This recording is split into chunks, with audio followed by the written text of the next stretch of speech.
Shabbat Shalom Mishpacha. This is Rabbi Simon Alta from the great country of the United States. You should all be able to have sound. There was no sound because nobody was talking. But now there should be sound. I think I made a mistake earlier. I said an hour. We actually only had about 20 minutes left.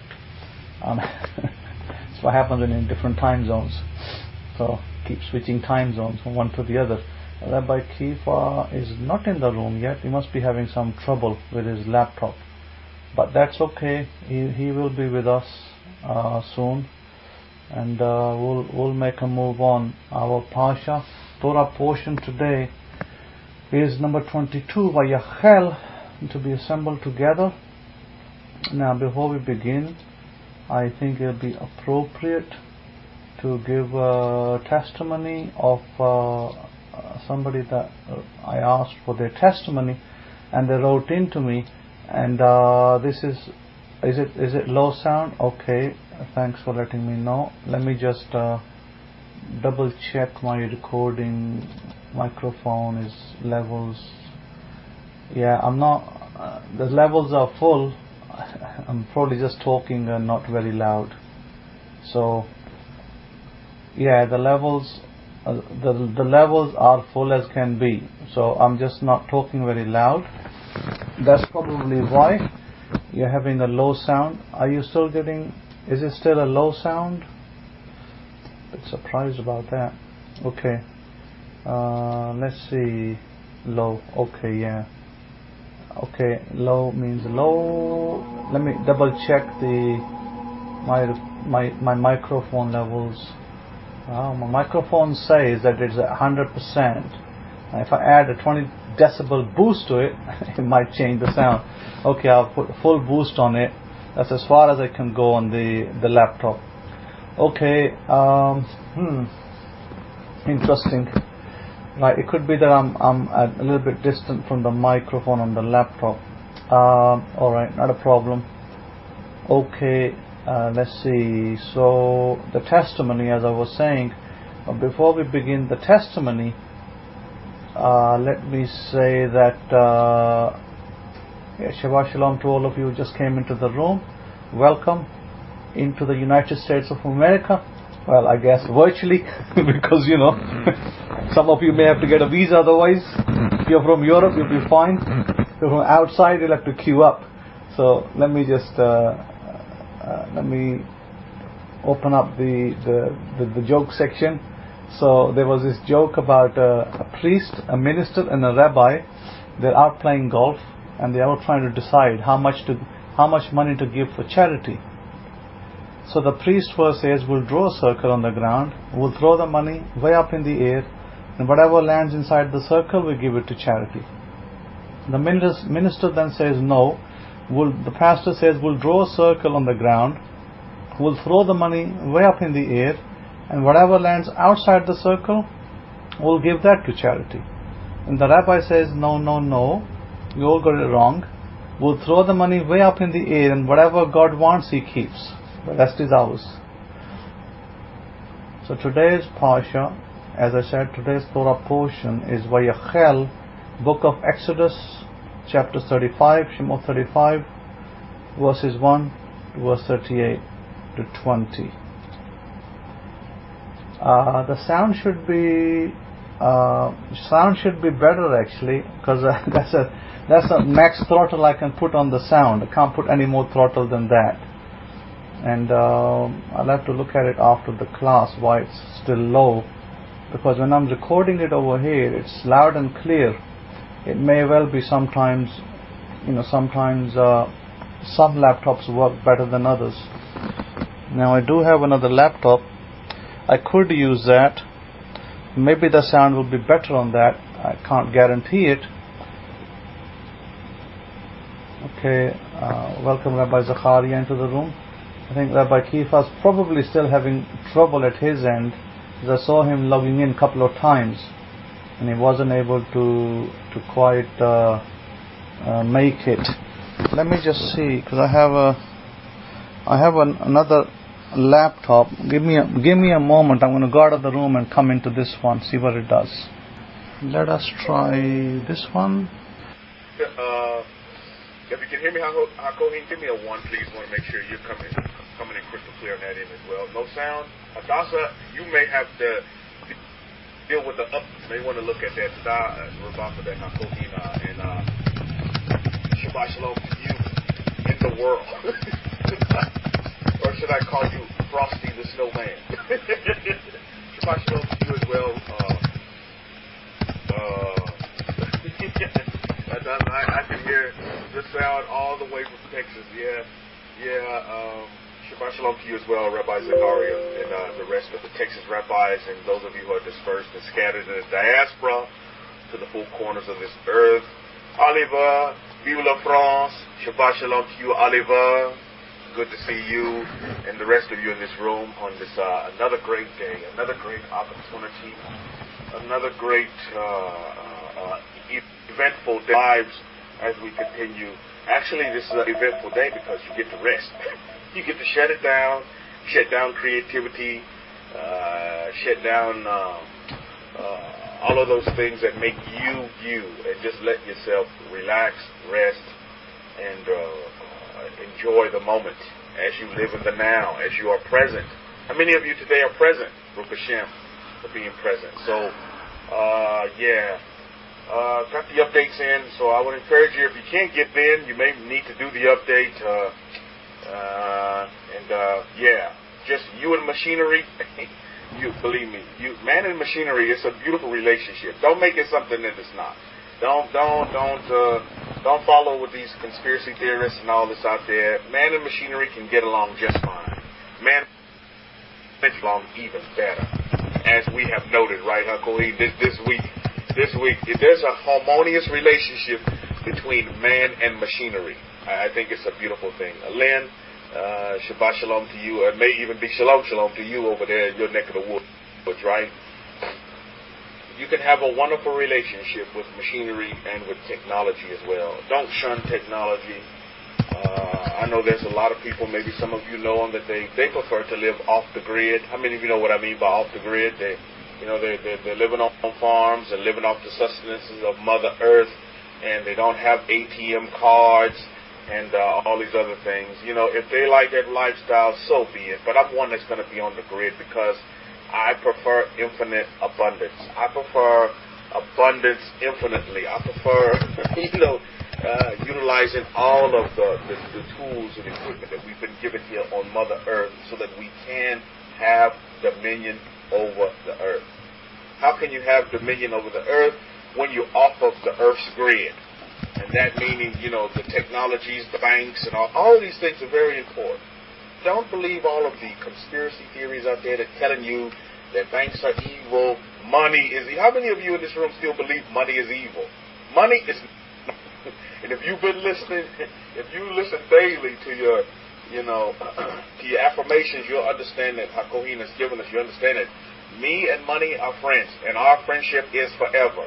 I practically have that thing memorized now, Baruch Hashem, because it's in my subconscious. I have it there. Me and money are friends, and our friendship is forever. That's what's going down in the Kefa in Yahweh. I love money, and money loves me back. I didn't get no responses. I guess some of you are still, tussling over you and your money relationship. But I tell you, that's me and my money's relationship. I love money. I have no problem with money, but you have those people that have those issues. Rabbi Zechariah saying, send it to me if you think money is evil. Okay, yeah. If anybody want to take Rabbi Benia up on Rabbi Zechariah up on that offer, so be it. I'm pretty sure he'll be happy to receive any monies that does come his way. You must be open to all avenues of money, all income flow. You're infinitely abundant, Mishpahah. You've been given dominion over Mother Earth. Last time I checked, this planet is one of the best in this universe, in this galaxy, Earth, and you're on it, Baruch Hashem. I haven't been to any other, but I guess I'm being partial. So you may want to consider that going forward. I'd like to give you a quick update before I pass it on to Hakohin, and that is this. I don't know if you noticed, but we've put a halt to the free Torah tools, the free Bible, and the free Siddur, free with the prison ministry. Well, guess what? And I know, Hakohin, you're not surprised as well. Guess what's coming in now? Can anybody want to take a guess at what kind of correspondence we're getting in now from the inmates? Guess what? Now you start to see the true colors of folks. You know? Because this is the mentality that happens when you get free stuff. When the free flow stops, guess what you get? You get the true character of people. Well, why the hell am I not getting no free Bible? Well, why the hell I'm not getting these books that I deserve? Well, why the hell you got... You see, I knew this ministry would blah, blah, blah, and blah, blah, blah. It is coming in. The correspondence is coming in, and they're not happy with not getting the free flow. I've noticed that as well. Don't be surprised, Abraham. Don't be surprised. Don't be surprised. It's happening in America as well. Believe me. You know, Uncle Sam gives a lot of stuff out for free. How many of you know that? I know you're not surprised, Abraham. Uncle Sam gives out a lot of stuff for free. I tell you what. Do you know? Look, you know, we have a food stamp service here in America. We have a food stamp. We have food stamp service here in America. And that food stamp is like food stipend that you can get monthly. Well, guess what? The government has just came out with laws, right? Your missus said, I kissed my money and won $40 in the lottery, Mishpaha. Oh, indeed. And it's going to get even better with that. Start to sleep with your money and watch what happens. Put it under your bed. You know, I'm telling you, put it under your bed, put it under your pillow, and watch what happens. Yeah, a kiss is just a kiss. Begin to sleep with it. Begin to truly, have a deeper relationship with your money, and you'll see what money will do for you in return. And it works all avenues as well. Misuse of money. The misuse of money is evil. Well, even that is relative, right? Think about lying. Your misuse of money may not be my misuse of money. You see? But I think it's important that we invest money properly. Money is to be used as a great tool of investment, so that money can do what? Make more money for you. Think about that. I've been really utilizing this because here in San Antonio now, everybody's starting to get their tax return refunds back. And I'm telling you, down here they have 3, 4, 5 children down here, young people, and they're getting like thousands of dollars back in tax returns. And I'm asking them, I'm saying, hey, how much of that money you gonna store and put away? My goodness, that's not even a thought to most of these people down here. They only want to spend it. As soon as they get it, it's like a hot potato. They only want to spend. And before you know it, when those thousands of dollars they received from Uncle Sam in tax return is gone, guess what? They're back to their old normal mode. And it brings to mind what Hakohin was talking about when he was telling you about the woman who won the lottery a couple, 10 years or so back, and now she's broke. You see, because money is not the issue, but it's the mindset of the individual.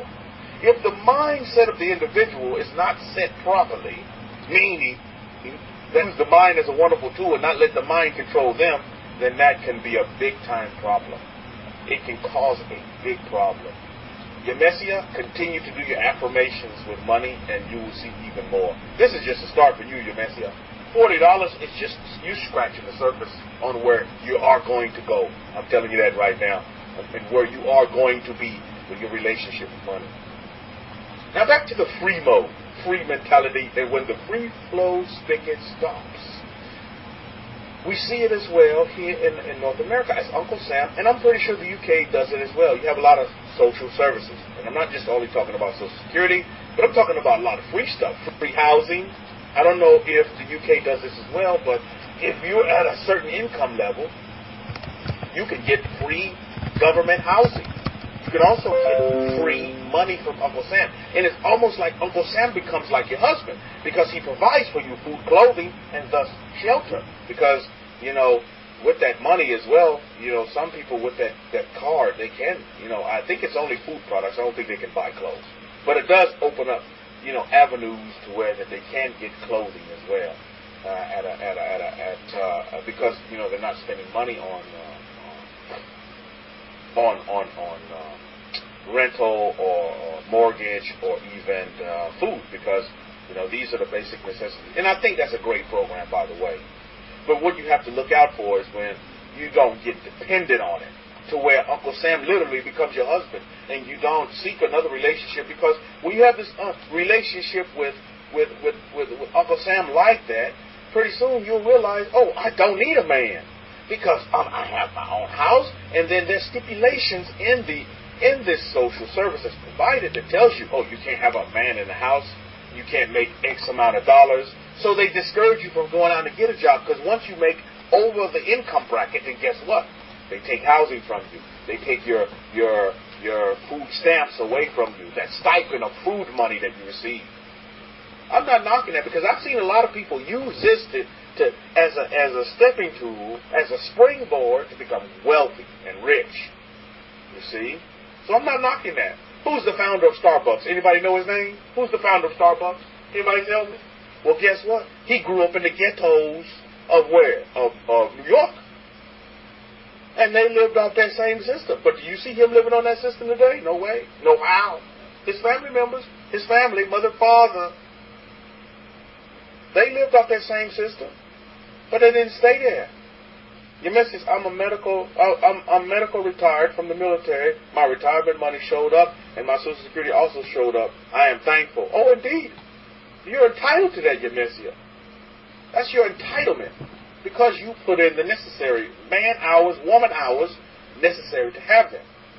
And nobody's knocking you for that in one bit. As a matter of fact, I applaud you, because that's your reward for all those years that you put in. That's a beautiful thing. And I applaud that. But you get these people, and I saw this with my own eyes. You see, now the government is even coming up with more stipulations before they give you the money for your food. What they call it's not even called food stamps anymore. It's actually like an ATM card, from what I understand. She showed me it's like a little card. Wow, this is like a credit card. You see, and as the Torah is telling me, and well, guess what? The stipulation ain't coming out now. And I guess it has been out for a while, but a lot of people have become very angry when the government said, well, before we give you this card, right, you're going to have to go take a drug test. Yeah, that's called SNAP, huh? Well, I guess this snapped a lot of people into reality. And a lot of them use this SNAP card, as they call it, and they exchange that. But one time when it was food stamps and just a little paper money that looks like Monopoly money, they were using this type of money to exchange for drugs. How many of you know that? This is a big thing going on there. And they actually, remember I talked about buying clothing? And a lot of them, because they would get so much food stipend in a month's time frame, they would actually use this money to exchange it for real money. I don't know if they do that in the UK, but that's what they were doing. I mean, they had a good little scheme going. I can't knock them for their innovation, but they'd actually trade in some of the food stipend money and use it, and they would trade it in for regular money. I don't know at what rate. I don't know if it was 100% per 100% or 75% per, but whatever. But they trade it in and get real money, thus to buy clothing, thus to buy the necessary drugs or whatever they're into, whatever they're into doing at the time. So people are up in arms about, oh my goodness, you want me to go take a drug test or you'll give me free money? So these are things that you must consider. Oh yeah, sell it at half price or 2 for 1 or 4 for 1. So it was a big scheme. So now they put it on these debit cards, these ATM cards, look like little credit cards, called SNAP cards. I guess they're calling them SNAP now. But again, I see the next step that they may do is they may say, okay, if you want to take advantage of these housing programs, then you're going to actually have to go out and maybe pick up trash on our interstates. And I know here in Texas, they clean up Texas a little bit. You see? Don't mess with Texas, as they call it, MESS. So you don't come in here messing with Texas, those of you who want to, roll through on I-10, I-45, however you coming into Texas, Interstate 45. Don't come in here messing up Texas. Because then we'll have to use these people. They're going to utilize these people. They're thinking about these programs. Utilize these people. They get these free governmental services to go out and pick up this trash and do these little things like this to keep Texas mess-free, M-E-S-S. Keep it mess-free. Oh, and you to get incentive of you getting off of these free services. That brother cut them off cold turkey. No more free books. Oh my goodness, there. Oh, yeah, that's just what we're doing in Texas, governmental program. You're going to have to put some skin in the game to give you some incentive, to incentivize you, to really help you understand and be grateful and gracious for what you have. I was walking my dog last night with my wife, and we're walking in our neighborhood, beautiful neighborhood we have here. I love our neighborhood. Our neighbors are very nice, very friendly people. I call it the community. So very friendly people. And I saw a man. He's out there raking his leaves, probably like some of you are doing as well. You know, leaves are falling from the tree. You see spring is starting to spring and it's sprung in. And I don't know about up there where Hakoyen is right now, but the spring is sprung yet. But down here in Texas, spring is sprung, and you have you know the old leaves falling off, and now the new leaves are coming out, new greenery here, for greenery. Well, I saw this man and his young son. I mean, the young chappie couldn't have been over 6 years old, and he's out there with his rake, and he's raking up leaves, and he's putting them in his big old trash can garden bag, raking the leaves, getting the yard looking right in the front. And I was like, wow, this little chappie has an appreciation for not only the food that his father puts on his table, but his father's instilling in him what? A work habit. And I passed him and I greeted him and I said, you know, yeah, good job. Mucho trabajo. That means much work. I was like, that's good. Little boy learned it. Mucho trabajo. Much work. This little boy is learning at a young age to work. Rabbi Zakari saying, because free is not free. Somebody is paying for you to get it free. Oh, I know I am. I raise my hand and say I am with my taxes. And all you other taxpayers here in America, you are too as well. And that's every one of you in this room, because you're getting taxed. If you're eating in America, you're getting taxed. If you're drinking in America, you're getting taxed. If you're buying gas in America, you're getting taxed. If you buy anything in America, it's a tax on it. Out here they trying to tax air. They even taxing water. Do you know water is a tax? I mean, if you buy that bottle of water, you get taxed on that. You get taxed on water. Pretty soon they're going to say you're going to get taxed on air. you're going to get taxed to breathe. So all of you are contributors to, helping those. And there's nothing wrong with that. And believe me, there's nothing wrong with that. You have skin in the game, and that's great. You're helping others. You're helping this great country be greater. Make America greater. Book of Shem. I tell you, this is a great country. And I give thank you. So Mother Earth, thank you to the Master of the Universe for placing me here. So I can be a contributor. I'm not going to sit here and complain. I'm not going to sit here, complaining is not, I'm not going to sit here and stress out. That's not me. Stress is not in my vocabulary.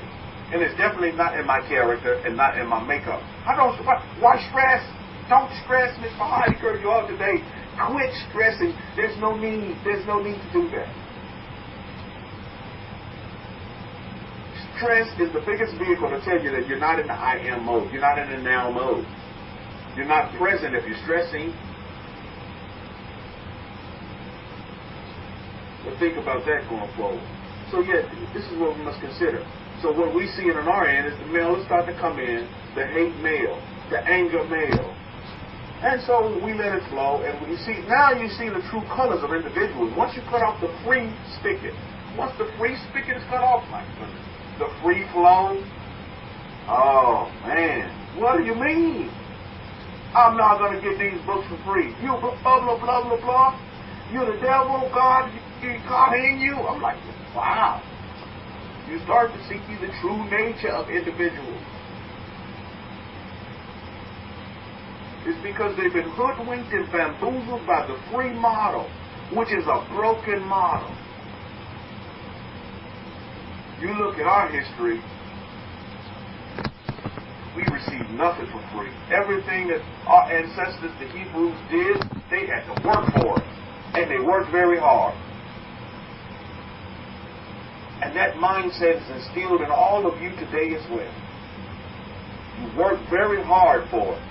Sometimes you work so hard that you're taken advantage of. And you even work harder. But so be it. You continue to work. Yeah, you get to the point of festivity, but you still work. There's nothing wrong with working. But again, there's a difference. Smart working and no working at all. Versus working smart or working hard. That's what you can choose to do. This day is to work smarter. You need to work smart, Mishpachah. I don't work hard, I work smart. Still work at the end of the day. But I understand, when I look at Rabbi Zechariah, is that some of these jobs that require work requires you get your hands dirty. You got to get dirty a little bit. Even in my profession, I got to get dirty a little bit. When you're changing these poo-poo diapers, you got to get dirty. You got to get down and dirty. You got to glove up and get down and dirty. That's what it's about. This is why a lot of my friends, they don't like this profession. They only see the dollar signs, but when they have to change that diaper, and when you're ducking and dodging these atomic bombs that these poo-poos that are being thrown your way because, people not in their right mind and they throw their poo-poo at you, and you realize, well, why did I get in this profession to begin with? And you realize with all these kind of situations that, wow, did I really choose a good profession for myself? Am I really doing what I love? At the end of the day, when you're doing what you love, you're not working hard. You're actually just providing a service. Because you're doing what you love to do. There's great opportunity here in America. Great numbers are coming out here in America about jobs and employment. And under this president, my goodness, people of color have arisen to higher levels when it comes to the unemployment rate. Under this president, President Trump, amazing. People of color's numbers, unemployment numbers have went down tremendously at historical levels. That's a beautiful thing. Goes to show you, you don't look at character, you don't look at the color, but you look at the character of an individual. And believe me, President Trump's mindset is all about what? Getting the deal done. Making the best deal. He's a businessman. And America is benefiting for the businessman. And America is benefiting for the Kohen in the gate here in America. The son of Aaron. It's a beautiful thing. Truly, abundance is here. And you all seeing it. And you are a witness and testimony of abundance. If you're here in America, it's here. Beautiful place to be. Don't sit here and run it under the bus. Use that energy for positivity and not negativity. Akoi's lecture last week was all about that. Don't jump on the negative bandwagon. There's no need. See the positive in every one of your situations. There's positive in it. You may have to dig a little deeper to find it, but it's there. Because when you want to go negative, you put yourself out of the now mode. You put yourself out of your I am mode, and you don't become present going negative. It just doesn't happen. You'll get ample opportunity in this life, in this world, to have confrontations with negativity. How many of you know what I'm talking about? It just may even be having conversations with your wife, with your children, that you see the negativity in people. Your friends, your family members, your loved ones, your mother, your father. You see the negativity in people.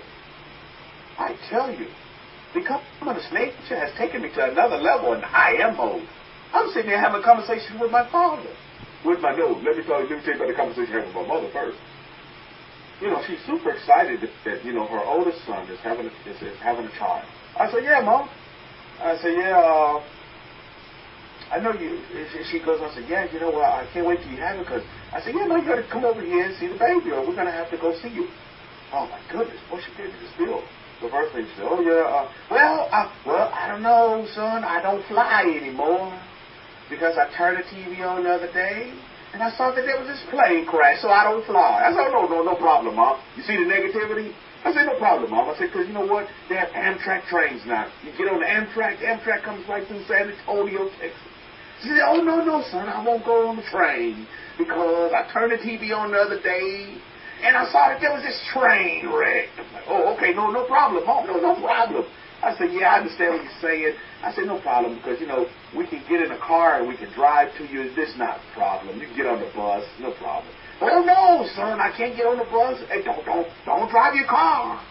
Because I turned the TV on the other day, son, and I saw this big, massive wreck, and a lot of people died in the car accidents. I'm like, my goodness, do you see the negativity?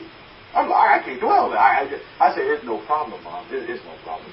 I said, come hell or high water. You're going to see the grandchild. Even if I have to rent a car and come see you, I'm protected. There's no problem. I have the protection of the God of the universes.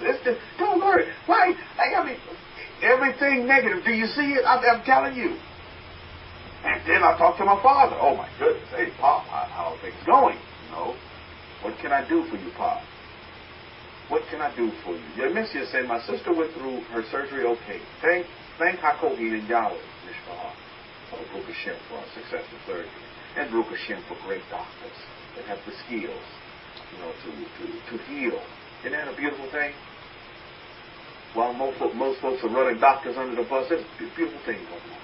Doctors are awesome and are needed and provide a wonderful service. So I'm talking to my father. My goodness, my father. Hey, Pop, can I do for you? You're going to have a grandson. Your oldest son. Your oldest son is having a baby. Oh, you know what he tells me? Well, it's about time. he's very happy, but he says, oh, yeah, my father is straight to the point. That's what he is. He don't beat around the bush. Well, he said, yeah, it's about time, son. I'm very happy for you and joking. And I said, well, Pop, when are you going to, when do you feel comfortable for us to come? I said, Pop, can we come see you now? Can we come see you again? He said, no, don't come see me. I'm fine. I said, well, Pop, what's going on in your life? How are things going on? Are you happy, Pop? I asked him just like this. I said, are you happy? And you need to ask people this. Are you happy? My Pop said, no, I'm not happy. I said, okay. I said, well, why are you not happy? He said, well, there's a lot of things that I have to dig myself out of. I said, well, let's talk about those things. Maybe I can help. He said, no. I have to dig myself out of these things. This is something that I have to do. I said, well, okay, no problem. Just let you know that I'm on the sidelines. I'm here if you need me, to help you in any kind of situation, to anything I can do for you. I said, my wife really, she really wants you to come to San Antonio so that she can make you some awesome Chinese noodles. And my father said, he's such a joker. He said, yeah, okay. He said, well, is it okay if I put gumbo in those noodles? I said, yeah, no problem, Pop. Do whatever you want to do. You see, we have to bring positivity. We have to bring, my father, he's this old Cajun man from Louisiana. He's this Cajun man from Louisiana. He's a Creole man who loves his gumbo. But, you have to bring the positive energy to the negative world out there. And Mishpah, I'd encourage you these next 6 days of labor to look at all the negativity that surrounds you. But when you live in the I am mode, it's like this force field that's around you that just can't be permeated by this negativity. But you see it for what it really is. And it comes up like on Star Trek, on Star Wars, on the Will Robinson and the Will Robinson family that I'm watching this series on TV with my wife. Is that it almost like a radar comes in and you get the alerts like ding ding ding ding ding. It's like that bell that we hear Hakohi. When the market opens, it's like a ding ding ding. You get an alert. It's telling you, oh, this is negativity. Oh, let's combat that right now. And if you can't allow these things to permeate, because if I'm listening to my mother, Mishpah, if I'm truly absorbing what my mother is saying, my goodness, I'm not trying to leave my house, because as soon as I leave my house, a rock is going to fall on me, according to her understanding. I mean, you can't sit here running in fear of this beautiful earth that we've been given. So we need to consider these things going forward. So I knew that once the free spigot was shut down here. Forever Israel with the free spigot meaning free Bible. I mean, these Bibles cost money. And I guess people don't want to put the skin in the game. And when they don't want to put skin in the game, these are people that you need to avoid. These are people you need to avoid. Keep out of your, keep out of your sphere. Because the more you continue to hang around these people, sometimes your force field around you, in your I am mode, in the present now, in being here now, here, today, here, now, being in the now mode, sometimes it weakens. And if your force field is continuously being bombarded by all this negativity, because it's all you surround yourself with, then guess what's going to happen? Before you know it, you're going to assimilate. You're going to start absorbing what these people are telling you, and before you know it, their thoughts are going to become your reality, and you don't want that. You don't want that. This is why you show courage. And sometimes to win, you have to lose. Right, Mishpachah? Truly understand it. Sometimes to win, you must walk away. Oh, but Rabbi, if I walk away, they're going to call me a sissy, a punk, and all these other things. I'm less than a man, blah, blah, blah, and blah, blah, blah. Well, so let them call you that.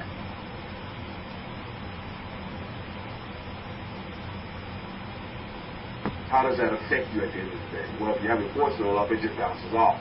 If you're in your I am mode, it just bounces off. So these are things that we have to consider. I'm truly seeing the true nature of individuals now. Now I understand. Now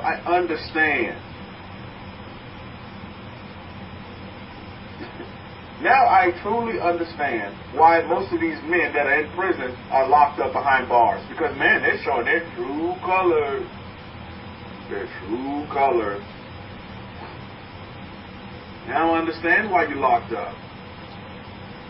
Because of that mindset, because you're ruled by your mind.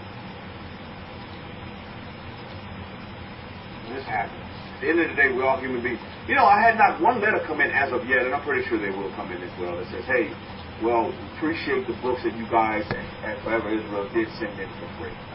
Truly changed my life. I appreciate it. I appreciate these books. Appreciate it. Haven't got that one letter of appreciation yet, but I'm pretty sure it'll come. Because just like you have to have bad in the world, you have to have good. That's the balance. That's the balance. But at the end of the day, the question is, how do you, as the human being, handle whatever situation comes your way? That's because you're going to have good and bad in this world. Don't sit here dreaming of this utopia of an all-good world, because it doesn't exist. That's non-existent. That's not fair. That's like playing a Monopoly game and you already won. No. That's just not fair. And definitely not just. So you have to have the good with the bad. My desire, my script for all of you is that you're on the good side. And you are making this earth a better place. And you're not polluting the earth.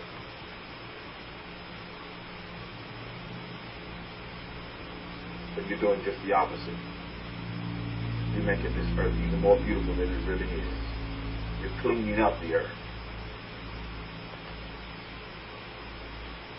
So that's my encouragement for you all this day. My script that I write for all of you. Keep grounding yourselves to Mother Earth, and Mother Earth will do wonders for you as well. On that note, I'm going to turn it over to Kohen, and we'll continue on. But I just would like to give you the update on, of course, I'm pretty sure all of you knew as well, once the free spigot stopped, you're going to see the true colors, the true nature of individuals, which is being shown now. No gratitude, Mishpachah. No thanks. No forever thanks. Forever grateful for the books written by Kohen that have changed lives, multiple lives of people. You see, the changing of life stops when the free spigot stops. That's when the buck stops. Oh, then you see the true nature of individuals. You see the true nature.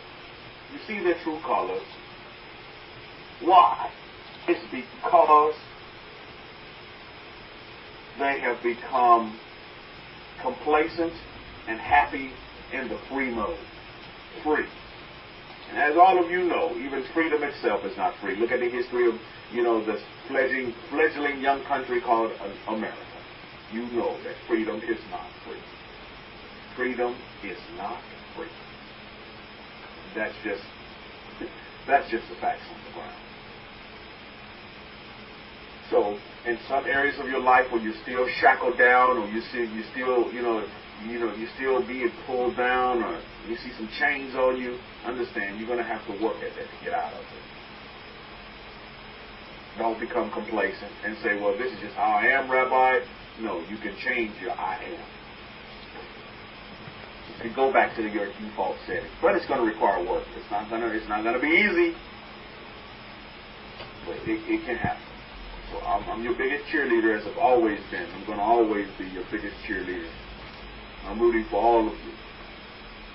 Infinite abundance of success as you may see it. That you stay happy. Don't be like my father. At least he's honest. He tells you, I'm not happy. Well, let's go. See, some people don't want to change. They like unhappy mode. And so you have to leave them to it. You have to allow them to be over there and marinate until they can come out of their situation. Because you know what? What my father said was very true. He said, I'm the only one that's going to be able to dig myself out of this. Do you know that's true? So my father has to get to the point to where he's ready to deal with his I am, because it's the I am in him that's going to bring him back to his happiness, his joy, his peace, his love. That's default setting. I am joy. I am peace. I am love. That's default for humanity. They were created in the images of the Creator. That's default setting. J-Med. Shalom to you. Shabbat shalom to you. Look, I mean, that's what we deal with. So you have to leave them to it. On that note, I'll turn it over to Hakoin and we'll continue on. I say Shabbat shalom to all of you. You guys have a wonderful time. Enjoy your family. Enjoy your time of rest. Enjoy your families. Appreciate this wonderful earth. Listen to the birds today. Go out and see your greenery coming out, or trying to come out. Appreciate. Stay in the now. Stay present. And you will see your purpose. Over to you, Hakoin. Have a wonderful Shabbat, Mr. For that, Rabbi Kefa. Can everybody hear me, please, on my microphone? Okay, great. Thank you. Okay, so one of the things that we can definitely say is, which I've been honing in on a couple of weeks before, was that don't consume negative media. I have said that a number of times, and what it does, that if you consume negative media, then you look at it every day, because that's what you're doing. You're training your mind to receive negativity, and that's what your mind will focus on. You need to remove that focus. I mean, there's nothing wrong with glancing at a newspaper or glancing at internet news for 2 minutes, 5 minutes, getting the headlines. Nothing wrong with that. Reading an article or two, nothing wrong with that either. But I would say that refrain from media at large, because what the media does is they take a story and they will repeat it over and over again throughout the day and the night. And if you're going to be sitting in front of a TV, which, a lot of people, as you know, a lot of people who sit in homes and don't go to work and rely on Social Security or government sources of income, a lot of those people, all they do is watch TV all day. And so they're consuming negativity all day long. And what do you think is being programmed? Their mind has been programmed to receive negativity, and then to spurt negativity, and then to remain negative. They will never come out of their rut. Have you seen generation and generation of people who are what we call the social welfare generation? In England, I can tell you about England, and you could probably tell me about America, and I've seen it with my own eyes over here, what they call the ghettos. In England, we also had a generation of Social Security individuals. A lot of these women over there, single girls, had boyfriends, produced a child, and then they asked the local government, which is called the council over there, they asked the council to give them housing. In the 80s, this was a hip fashion, 80s, 90s, see all these girls, and guess who they are with? This is not racism, this is actually reality. This happened in England. They were with black men. These white girls with black men were producing what they called a half-caste child. And then they go to then the black man runs away, he disappears into the wild, and then this girl is carrying this beautiful looking child, it's kind of mixture of black and white. And they go to the local council and they say, we want a house. I'm single, I've got a child, I want a house for me and my son or me and my daughter. And there was a whole generation of children in the 80s and 90s that grew up in what they call council estates, in which you had single mothers with no father figure, and these children grow up, and then what do you think is going to be the end result? This is what we call welfare generation in England. This happened in England, by the way. I've seen it with my own eyes. And those kids grew up to be, adults, 18 years old, 19 years old, 20 years old. And most of them got nowhere because they had no central figure in their life. Their mothers were negative. Their outlook was negative. It's not a surprise. Oh, absolutely, I agree with you, James. Because unfortunately, there were black men over there that were simply didn't take the responsibility. And they produced these children, and then they left them, and they never went back to even see them, whether they're alive or dead. And there are a lot of people like that, by the way, in the world, not just in England, the whole world. Africa is full of them. Africa is absolutely full of them. When I went to Africa, I saw too many people over there to even comment. What I saw was women working and men sitting at home doing nothing. So, because they don't have welfare over there, then women have to provide. So then the story is in Africa, the women are worker bees, and men, they want to sit around, chat to their friends, drink beer, and it's not much different, by the way. It's not much different in Africa. So, this theme runs over across continents.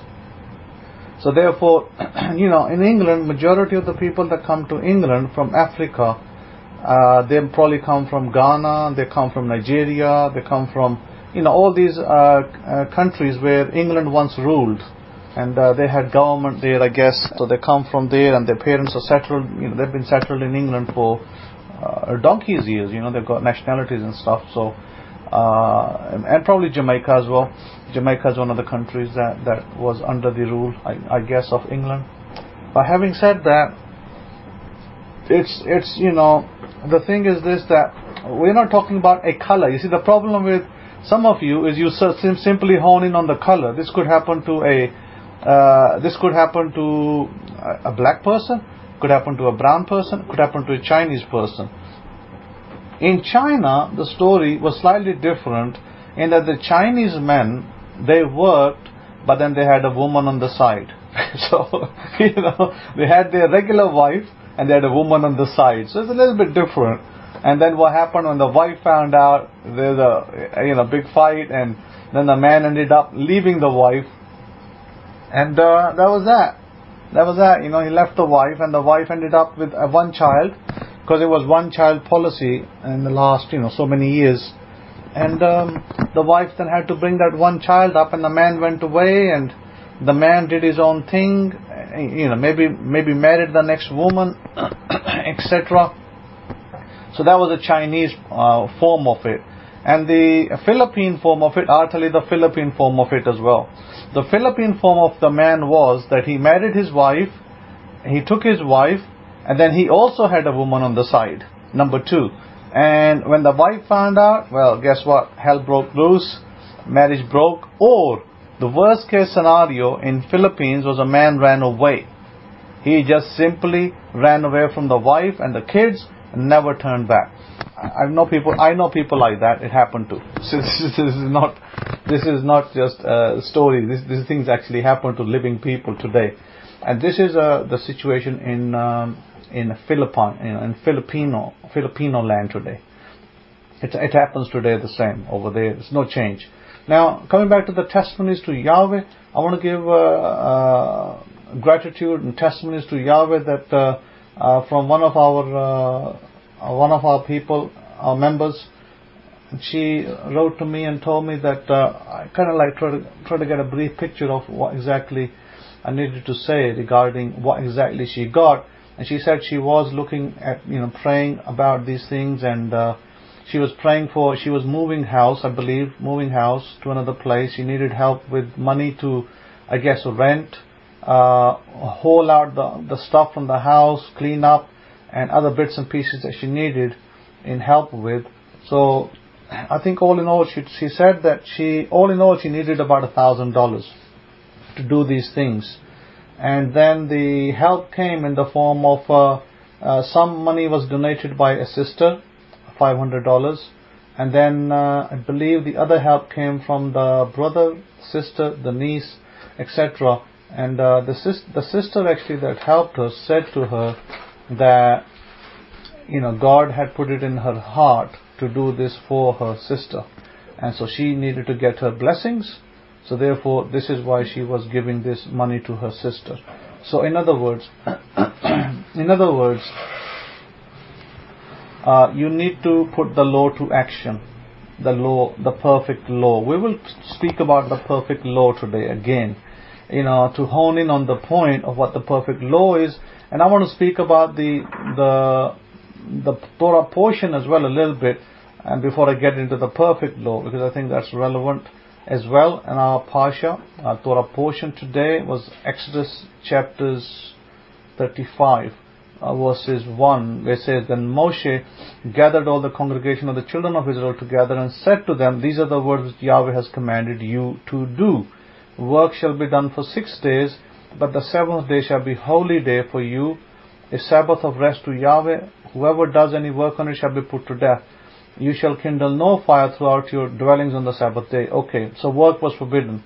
Now, from these verses, or from this, I guess from this particular chapter even, I'd say, the rabbis, not God didn't come up with ideas, rabbis came up with ideas, ideologies, dogma, that you are to be prohibited from 39 forms of work. 39 forms of work were prohibited by the rabbinic people, because they decided that is what God wants you to do. Now, let me be very specific about it. I want to be very specific about it, because God did not say that. God did not say refrain from 39 categories of work. And these 39 categories of work, my goodness, if I start reading the categories, we'll be here all day, but I'm just going to summarize. Today, if you were following those categories, you'll be no less than a prisoner in a prison. Because you're not allowed to add water, fresh water, to a vase of flowers. Okay? That's counted as sowing. You're not allowed to make a bouquet of flowers. That's counted as making a sheaf. You're not allowed to separate good fruit from spoiled fruit, even in your kitchen. That's probably counted as winnowing. You're not allowed to brushing dried mud from the boots is not allowed. That's called grinding. You're not allowed to cutting hair or nails. That's called shearing. You're not allowed to wear makeup, ladies. That's called dyeing. You're not allowed to braid your hair. That's called weaving. You're not allowed to draw blood in a blood test. That's called slaughtering. You're not allowed to rub soap to make lather, apply face cream, polishing shoes, scouring powder, etc.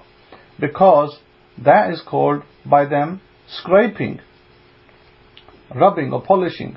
You're not allowed to sharpen your pencil if it goes off, because that's called cutting. You're not allowed to paint, draw, type, because that probably come under the mark of writing. You're not allowed to tear through lettering on a package. In normal package that comes into your mail, you're not allowed to open it, because that's called erasing. You're not allowed to open an umbrella. Well, guess what happens to people who live in England who go out on a Saturday and it's raining? You're not allowed to open your umbrella. You're supposed to get wet, because that's called unfolding a screen. It's called building. So you're not allowed to smoke a cigarette or use a phone. It's called kindling a fire. You're not allowed to switch your electric light on or off. It's called extinguishing a fire. You're not allowed to setting or winding a clock back or your watch is called finishing off. And you're not allowed to wear your glasses, not permanently required, of course. You're allowed to carry from private to public domain, vice versa. These are the kind of things that are unbelievably created by the rabbis. These are Judaism's rules, by the way. So many restrictions that Rabbi Kefa is saying that I may as well not get out of bed on the Shabbat with this foolishness. Yes. So you would be put to, this would be classified work, and you could be put to death for that. Now think about it. That's the kind of society you would be living in if you wanted to live under rabbinic law. That's the kind of thing that Yahushua, Jesus of Nazareth, was dealing with. He was dealing with these kind of things, these kind of rabbis in his birth pains. when he was born and when he grew up, he had to deal with all of that. And that's where he was coming up with wrestling with the Pharisees, etc., about different laws. Now, of course, did God say that? No, God did not say that.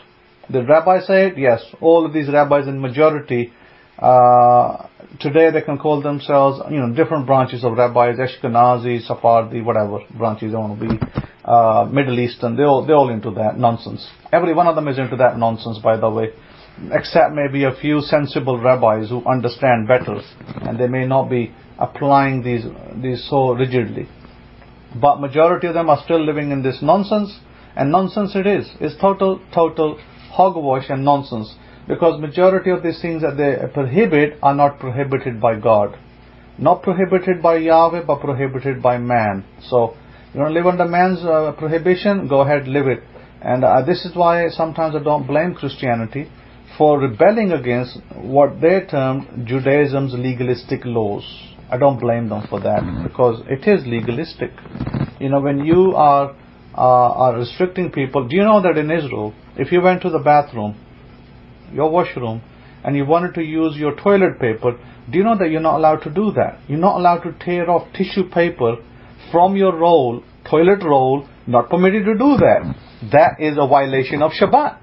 And in Israel they sell you toilet rolls that are kosher because they're already, they've been, I guess they've been broken or torn off and put in a certain kind of way, and you can just use that. That is the level of prohibition in Israel today and in Jewish homes. Orthodox Jewish homes are brought up with this crap today. Yeah, crap it is, crap-a-doo. If you like this crap-a-doo, go live in a Jewish home. So my goodness, thank God, I'm not brought up in that kind of a home. So it's very important to understand that these are not prohibitions made by Torah, made by God. These are made by rabbinic rabbis who thought they knew better than God. Okay, so we've uncovered some of this crap-a-doo, and some of this crap-a-doo, as you know, is just that, crap-a-doo, and it's worthless stuff that really hinders your daily living. And even if you might say, well, it's only one day of the week, I think one day of the week is too much to do, and this cannot make you function as a normal human being. Now, that's basically that. That's as much as I can say about the Shabbat. The Shabbat is supposed to be a day of delight, day of rest with your families, so you can sit with your families, enjoy your meals, sit together and do the necessary things, read scripture, give thanks to God, give gratitude together. Those are the things that you should be doing and should be teaching. But not, I can't switch my light on, and I can't tear the toilet paper, and all of that, so beware that this is what religion will give you. But let's now come back to what God desires, and I want to look at what it is that you can achieve and what it is that you should be achieving in your life. Because we have an epistle, a letter of James known as Jacob, or Jacob known as James, interchangeable names, I guess, because Jacob becomes James in the English side. So what is the important bit about James? The important bit about James is James spoke about a perfect law. Well, if the Sabbath was part of that perfect law, then it doesn't quite fit the bill. Because if you're going to have 39 plus restrictions, which I just read out some of them to you, then I don't think you're going to have much joy on that day. You're going to be dreading that day. You're not going to be joyous on it. That's for sure. So James's law, James's letter speaks about this perfect law. And this perfect law is what you should be. Because remember, when we talk about Torah, what the actual meaning of Torah, the word is instructions, and Torah means to miss the mark. We've spoken about this before as well, to miss a mark in the Torah. So what would be missing a mark? So as I was speaking to different people during the week, one way to be missing the mark would be, let's say I wanted to go acquire a pen. Now I'm holding a gel pen in my hands. I like these gel pens. So let's say that you wanted to get a gel pen, and the gel pen cost you $5 in Walmart. So you go to Walmart, and you put your hand in your pocket, and you take your hand out of your pocket with your wallet, and you only have $3 in your pocket. Guess what? You missed the mark. You can't get the pen. Walmart's not going to give you a $2 discount and say, hey, you only got $3? No problem. Give me $3. We'll give you the pen. They won't give you the pen. They'll walk you out the door. You missed the mark. That is what sin is. What is sin? I have committed sin because I could not get my pen. I'm living in sin. I missed the mark. What is sin? Sin is when you miss, when your desires, the desire, rightful desire, there's nothing wrong with me acquiring a pen, when your rightful desire has not been met. That, by the way, ladies and gentlemen, is definition of sin. To miss the mark. All sin means is to miss the mark. That's what happens. So when you have $5, pen on sale, and you only got $3, and you're not able to purchase the pen for $5 because you're missing $2, guess what? You're not gonna reach your aim. Therefore, you cannot get that pen. How can I get that pen now? I'm giving you a very simplistic example. How can I get this pen? Well, very simple. James tells me how to get the pen. So James' epistle says the following in James chapter 1 verses 22 to 25. But be ye doers of the word, and not hearers only, deceiving your own selves. For if any be a hearer of the word, and not a doer, he is like unto a man beholding his natural face in a glass. For he beholdeth himself, and goes his way, and straightway forgets what manner of man he was. But whoso looks into the perfect law of liberty, and continues therein. The important word there is continues therein. He is not a forgetful hearer, but a doer of the work. This man shall be blessed in his deed. So, if I want to get a pen, I'm short $2. What do I do? How do I acquire this pen because I'm short $2? Well, guess what? I will use my imagination. I will say in my imagination that I have the pen. Even though I only have $3, and maybe I spend that $3 on ice cream or something, and I'm completely not out of any dollars, and I'm going to say, I don't have the $5, but I have the pen. So I use my imagination, I use the perfect law, and I see the pen in my pocket. I see myself in my imagination writing with this gel pen. And I continue in that environment, in that imagination. I wake up in it, I sleep in it, I dwell on it. Now, when I do that, one day out of nowhere, after doing this for a number of days, that I've got this pen, I'm thinking about it all the time, I'm focusing on it, I'm putting my laser focus on this pen. I see this pen in my hand, in my pocket, I'm writing on my notepad with this pen that I've seen. I'm in love with this pen. So when I do that day in, day out, and one day, out of nowhere, a check comes in the mail, and it's for $50 to me. And I go and get the $5 pen that I had seen a while ago. I wasn't able to purchase it. Now, my desires, my sins. In other words, now I have no longer missed the mark. Now I've hit the mark. I've hit the Torah because I applied the perfect law. What did James say? If you look into the mirror, let's read that again so we can get the idea. It says, if you are a hearer of the word and not a doer. In other words, somebody can say to me, Simon, this pen, you can have it if you just imagine it as yours. And I say, okay, thank you. And I go away and I don't do nothing about it. That means I'm a hearer, but I'm not a doer. Nothing will happen. There will be no changes in my life. It will be same as before. But it says, but for he who beholds himself and goes his way and straightway forgets what manner of man he was. In other words, if I just say, okay, thank you very much, I go away, I don't do nothing, I get nothing. I don't do nothing, I get nothing. But if I look into the perfect law, and then James describes that if a man is a hearer of the word and not a doer, he is like unto a man beholding his natural face in a glass or a mirror. Natural face in a mirror. In other words, I could look at a mirror and I could say, hey, I'm looking handsome. But I curse myself all day. I look in the mirror and I say I'm handsome, but I curse myself all day sitting down on a couch or a sofa. Well then, what kind of man am I? Or what kind of woman would that make you if you're a woman? So these are the things that are important to understand.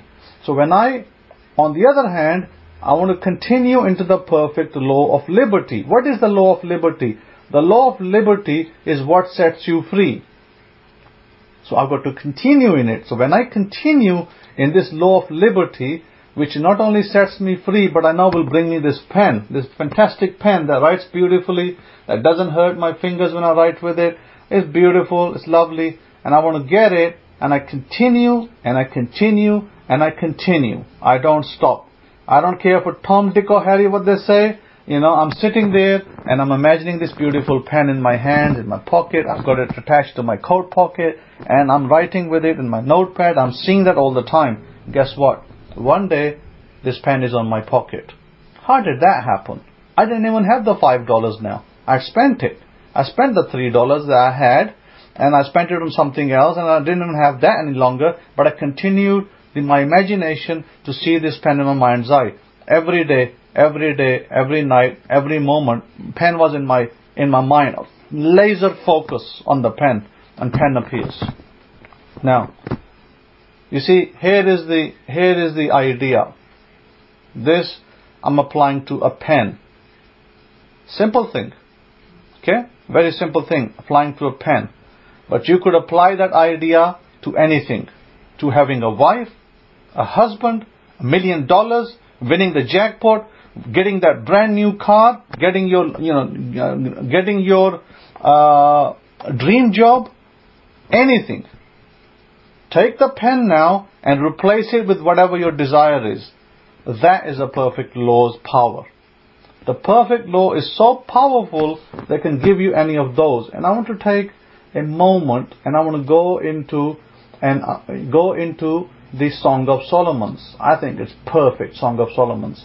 And I want to read something from the Song of Solomon's to give you an idea of what we're talking about over here. In Song of Solomon's, we're going to go to chapter, let's pick up chapter 2, chapter 3, let me find my verse. Chapter 3, Song of Solomon's, and I'll pick straight from the King James Version. Or you can read the Hidden Truths of Brit Scrolls, whichever you have. By night on my bed I sought him whom my soul loves. I sought him, but I found him not. Okay? Now this could be the pen, right? You're sleeping at night, you're saying, I've got a pen, I've got a pen. You're imagining it, I have a pen in my pocket, but it's not there. So your soul loves this pen, doesn't have him. Then it says, I will rise now and go about the city in the streets, and in the broad ways I will seek him, whom my soul loveth. I sought him, but I found him not. So continuously in the daytime, I sought my pen. I imagined my pen. I saw my pen in my pocket. Still wasn't there, but I continued to do it. Then the verse says, the watchmen that go about the city found me, to whom I said, saw ye him whom my soul loveth? Who am I saying that to? I'm telling that to my imagination, to my mind, my subconscious, my I am, the God that lives within me. Then it says it was but a little that I passed from them, but I found him whom my soul loves or loveth. I held him and would not let him go. In other words, if you dwelled on that thought, on that imagination, you dwelled on it daily, not just for 5 minutes, because some of you come to me, hey Rabbi, I did this for 3 days and I still haven't got what I want. Stop playing games with your I am. God dwells within you.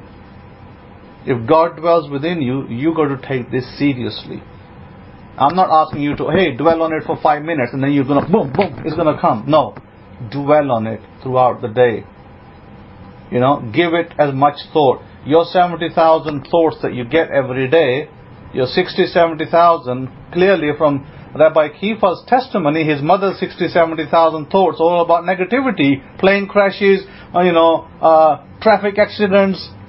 That's where she lives, right? You don't want to be there. Where do you want to be? That pen could be your $1 million. That pen could be your $10 million. That pen could be your business. That pen could be your luxury car, your luxury job. Whatever you want to define, that is your pen. I've given you a very simple example. And I want you to remember this, that whatever you put your mind to is what you will achieve in your life. Now some of us may be gifted more than others, because we may be able to focus better on our imagination, and we may be able to produce quicker. All of us have the ability to do this, all of us. Now the only thing is this, that a lot of the time what stops you from success is not that you're not capable, or you're not sufficient, or you're not enough, or your color is wrong, you're from a different race of people. It's not that. A lot of the time what stops you from success is you and your blocks, what I can term as negativity factor. The negativity factor is what stops a lot of people, and it affects you. And I can guarantee you that those of you who came out of the slavery era, a lot of you came out of the slavery era, maybe your forefathers were slaves, because my forefathers were slaves, but when I say my forefathers, what I mean is that the tribes of Israel that belonged to us were once slaves. Not directly my forefathers were not slaves, but indirectly, tribes of Israel that I happen to belong to were one-time slaves. My family were never in slavery. The Levites were never in slavery. But the other brotherhood, they were enslaved at one time. Having said that, you can have the propensity. You can have the propensity, like some of you who saw, hardships in America, in slavery, you may have the propensity to say, hey, my forefathers were slaves in some, state in America, then you may become negative about that. You may start to develop a negative attitude, a hatred towards the opposite people who made you slaves. That is where you could put negativity and blocks on your life. You don't want that, because you want to get away, as far away as possible from those kind of ideas, because the more you dwell on those ideas, the more hatred you will build for the people who enslaved your forefathers. If you were a slave, that is. Obviously you not directly, but your forefathers indirectly. Now, be careful, because there are groups in this country today that are on America's watch list. Last night, there was an email that came in my inbox, and it has news articles, and it had a news article about some group in Los Angeles calling themselves Hebrew Israelites, calling for the death of white people in America. Okay? So be careful who you associate with. And because you could be associated with the wrong people, and you could end up with the wrong crowd, and you get shot down, and then don't claim that the white man shot me. Because if you're going to chant on the streets of America, death to the white folks, well, then guess who death is going to come to? Death's going to come to your door. Because if you chant death, you dwell on death, you seek death, you're going to receive death. That's the one thing that you don't want to do. Those that receive life, those that chant life, vouch for life, will receive life. So it's very simple. What you dwell on is what you will receive. So your dwelling, your mind should be absolutely clear what you want to dwell on. You want to dwell on the good. The law of God that we serve, the God that we serve, He tells us to do good in the world. It tells us that this is our default setting. Our default setting as the people of Israel is to do good. Not to do evil, not to go around chanting death to other people, but to do good. And we are to remember. God doesn't tell us to remember and be negative about the things that happened in the past. He tells us to remember what happened to you and don't do the same to others. Remember what happened to you, but don't do the same to others. Why? Because we were one time. He said, treat the others. Why did God command us to love our neighbor? Because God said that at one time you were slaves. At one time you were afflicted. Now you don't want to afflict other people, and you want to be good to other people. It's very important to understand that. Now I can tell you a lot of testimonies. I think over here, somebody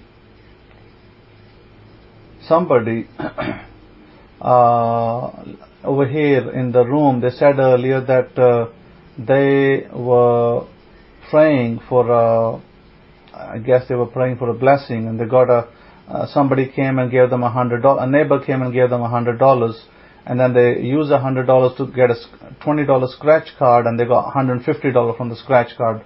Baruch Hashem, they got the blessing. But be patient. You see, some of you have big goals and big desires, big aims. That's okay. There's nothing wrong with you having big desires, big aims. It's absolutely perfectly fine. You know, some of you may be young people who want to become doctors, lawyers, judges. That's okay. It's fine to do that. Fine and dandy. There's nothing wrong with it. But you got to be patient. But you got to dwell in that and be patient so that the right opportunities, God can open the right doors and right opportunities. One of the things that you should do every day, apart from the exercises I gave you. Now let me tell you some of the testimonies. Some of the testimonies I've taught you the grounding technique, meditation with grounding. I've taught you meditation with grounding and healing. I taught you a state of neutrality of beliefs within your system, so that you put yourself in a state of a great receivership. So that way you do not have issues and problems in your life which are created by blocks and negativities. All these things I taught you are supposed to remove negativity. So you give yourself gratitude. You give gratitude daily to God for everything.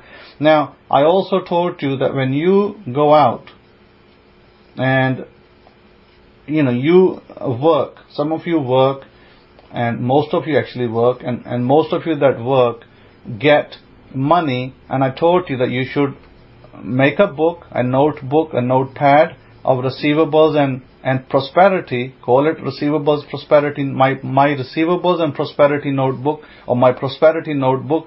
In there you should be noting your salaries.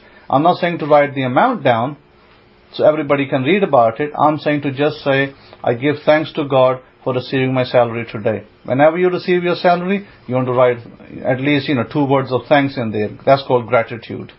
You write that. You get a voucher, you get a gift voucher, you get a gift from somebody, whatever, you write it in that receivables as a thank you that I've received this. That is called gratitude. When you give gratitude in the universe, it will bring more in your way. Gratitude will breed more gratitude, and it will breed welcome of money. Money is energy. Don't look at money as a piece of paper. It's not a piece of paper. At essence, money is energy. In order to attract that energy of money, you need to be in a grateful state all the time. And we are a radio tower. Okay? Remember that we are the best computer that God has created on this earth, before Bill Gates, before IBM, and before Charles Babbage, who created the first computer. We are the best computer in the earth that God has created eons ago. So if God has created us as a computer, we are both a tower, We're both a receiver and we are a transmitter. We are both. You got to clean up your transmitter. Yesterday I watched a movie and it was called The Arctic. I saw one recently came out, and the movie is based on true events. These are events that took place when a Hercules plane flew over to Alaska, I believe, and it crashed. It crash-landed very short of its landing airport. It was only about 8 to 10 miles out. You know, you would be grateful. If you saw that movie, you'll be very grateful for your lives today. You'll be worshipping, you'll be bowing to America. You'll be saying, you know what, let me bow down to the ground and give thanks to God for me being in America. Because, I saw in that movie, and this movie was based on true story, people died in that crash and some people froze to death. It was so cold over there. It was, I think it's about minus 22 degrees. I don't know if it was Fahrenheit or Celsius in the movie. Might have been Fahrenheit because Americans calculate with Fahrenheit. In England, we do it with Celsius. Minus 22 Fahrenheit. That's very, very cold. That's the kind of temperatures they were facing. And this woman was a doctor trying to encourage the men. This woman was trying to encourage, and this pilot, the one who, I don't know if it was exactly his fault. I couldn't really tell. I don't think it was entirely his fault that the plane crashed, but he held himself responsible. And he continued to go to this one woman who was outside the plane. I encourage you to watch that movie, and you get some, inspiration from it for your life. And she continued to go back and forth to this woman that was outside the plane, and this man trying to help them, and everybody told him, don't go, you're going to freeze to death. And he went outside a few times back and forth. Eventually, he did freeze to death. Poor guy died. That plane's wreckage is still over there in Alaska somewhere. And my point is very simple. Give thanks for your life. Give thanks for every moment, every breath that you take. Be grateful for what you have. Stop being ungrateful. Like Rabbi Kefa was talking about these prisoners, inmates, totally ungrateful. Well, they can be ungrateful. Makes no difference to me. It's water on my back. I don't really care about it. After spending hundreds of thousands of dollars, do you think I care? I don't care. So I don't care one little bit. But I do care about the people who are sincere. I do care about the people who are in need. And I do care about the people who I can reach. I do care about those people who are genuine widows, genuine orphans. I do care about those. I don't care about fakes and, fake masters. I don't care about them. So my point is that you need to be in that adaptive situation as well. You need to stop caring about people who are negative. Stop giving your time to negative people. Stop wasting your time with negative media. What you ingest is what you will produce. If you're watching negative media like Rabbi Kefa's mom, you will be afraid to go out. You'll be afraid to do anything. So we need to avoid that. I mean, she'll never want to fly to Alaska. She'll be like, oh, the plane's going to crash. Because look, it happened before. It could happen again. She'll be like that. But no, we shouldn't think like that. Now, you have the capabilities, all of you, every one of you listening to this here and outside Palto, every one of you has the ability to be great people, to produce great results in your life. And it doesn't necessarily mean that we all have to chase after money. You could be after a great career. You could be, maybe some of you want to become doctors, great lawyers, great judges. These are all good things. And some of you want to become great husbands and great wives. All good things. So we're not just talking about money over here. We're talking about relationships. We're talking about your lives. How your lives matter to God. And God has given you the perfect law. Apply the perfect law for your benefit. I have shown you the unnecessary restrictions that rabbis have put upon you for the Sabbath, which don't exist. So, therefore, when Jesus came, Jesus of Nazareth, he said this. Let me read out what he said. I think it's very important to read what he said. It says in Matthew chapter 19 verses 26. Let me take you there in the Hidden Truths Hebraic Scrolls. Let me go to Matthew 19:26. So we can read it together. Okay, Matthew 19:26. Here we go. Here Jesus is speaking, and he says the following. Almost there. But Yehoshua looked at them and said to them, with men this is impossible, but with Elohim all things are possible. Okay, what does it actually mean in context? Because he was speaking to the rich man. Remember, this is a story about the rich man. Let's put the rich man to one side. Because he was sad because the master Yehoshua told him that, go sell everything. And he couldn't do it. And he was told to go give it to the poor. And you shall have treasure in the Shemaim and come and follow me. He couldn't do it. But then he says with men, it is, he says with the men, when the young man heard that saying, he went away sorrowful, for he had great possessions. Then said Yehoshua to his disciples, verily I say to you that it is harder for a rich man to enter into the kingdom of Shemaim. And again I say to you, it is easier for a thick rope to go through the eye of a needle. That's by the translation of the Hidden Truths of Brit Scrolls. But having said that, in verse 26 is a key phrase. With the men, this is impossible. With God or Elohim, all things are possible. You might be thinking, well, some kind of airy-fairy statement. This statement is not airy-fairy. It's very important. We have the I am within us. Jesus himself said, I will be with you to the end of the age. Well, if Jesus is within me, where is he? Where does he live? Does he live in my pocket? Does he live in my inside pocket? Outside pocket? Where is he? In my pants? Where is he? In my trousers? In my shirt? Where is Jesus? Jesus is within you, in your mind. That's where he lives. Your mind is a connection to Jesus, to God. Jesus is God, then there is no other God. Okay? If Jesus is God, then there's no other God. Yahweh, Jesus, they're all the same. So if Yahweh and Jesus are all the same, if Jesus is God, then Yahweh is God. Then they are the two and the one the same. The same one that Moses saw at the burning bush is the same God that we know today as Yeshua, Ben Joseph. If that's the case, then he lives within you. Start applying Jesus. Start applying Jesus to your desires and your needs and wants. That pen analogy I gave you. Start using that and you will get it. Now, let me tell you about the grounding side. I had testimonies of grounding. I had testimony from one woman that she said she applied the grounding technique. She used to get a headache every now and then. She would get a headache. And she said that when she started to apply the grounding technique, that headache is no longer there. It's finished. It's gone. Then there was another one. Another person said that they were applying the grounding technique daily, the meditation. It's only 6-minute meditation. They said they were doing it. They were getting some carpal tunnel type pain before. They felt like there was some carpal tunnel like pain in their body. And they said, after doing that grounding technique, I no longer have that pain. I have received testimony after testimony of people having great results from grounding. Grounding alone has been the bane of, so many problems being gone from families.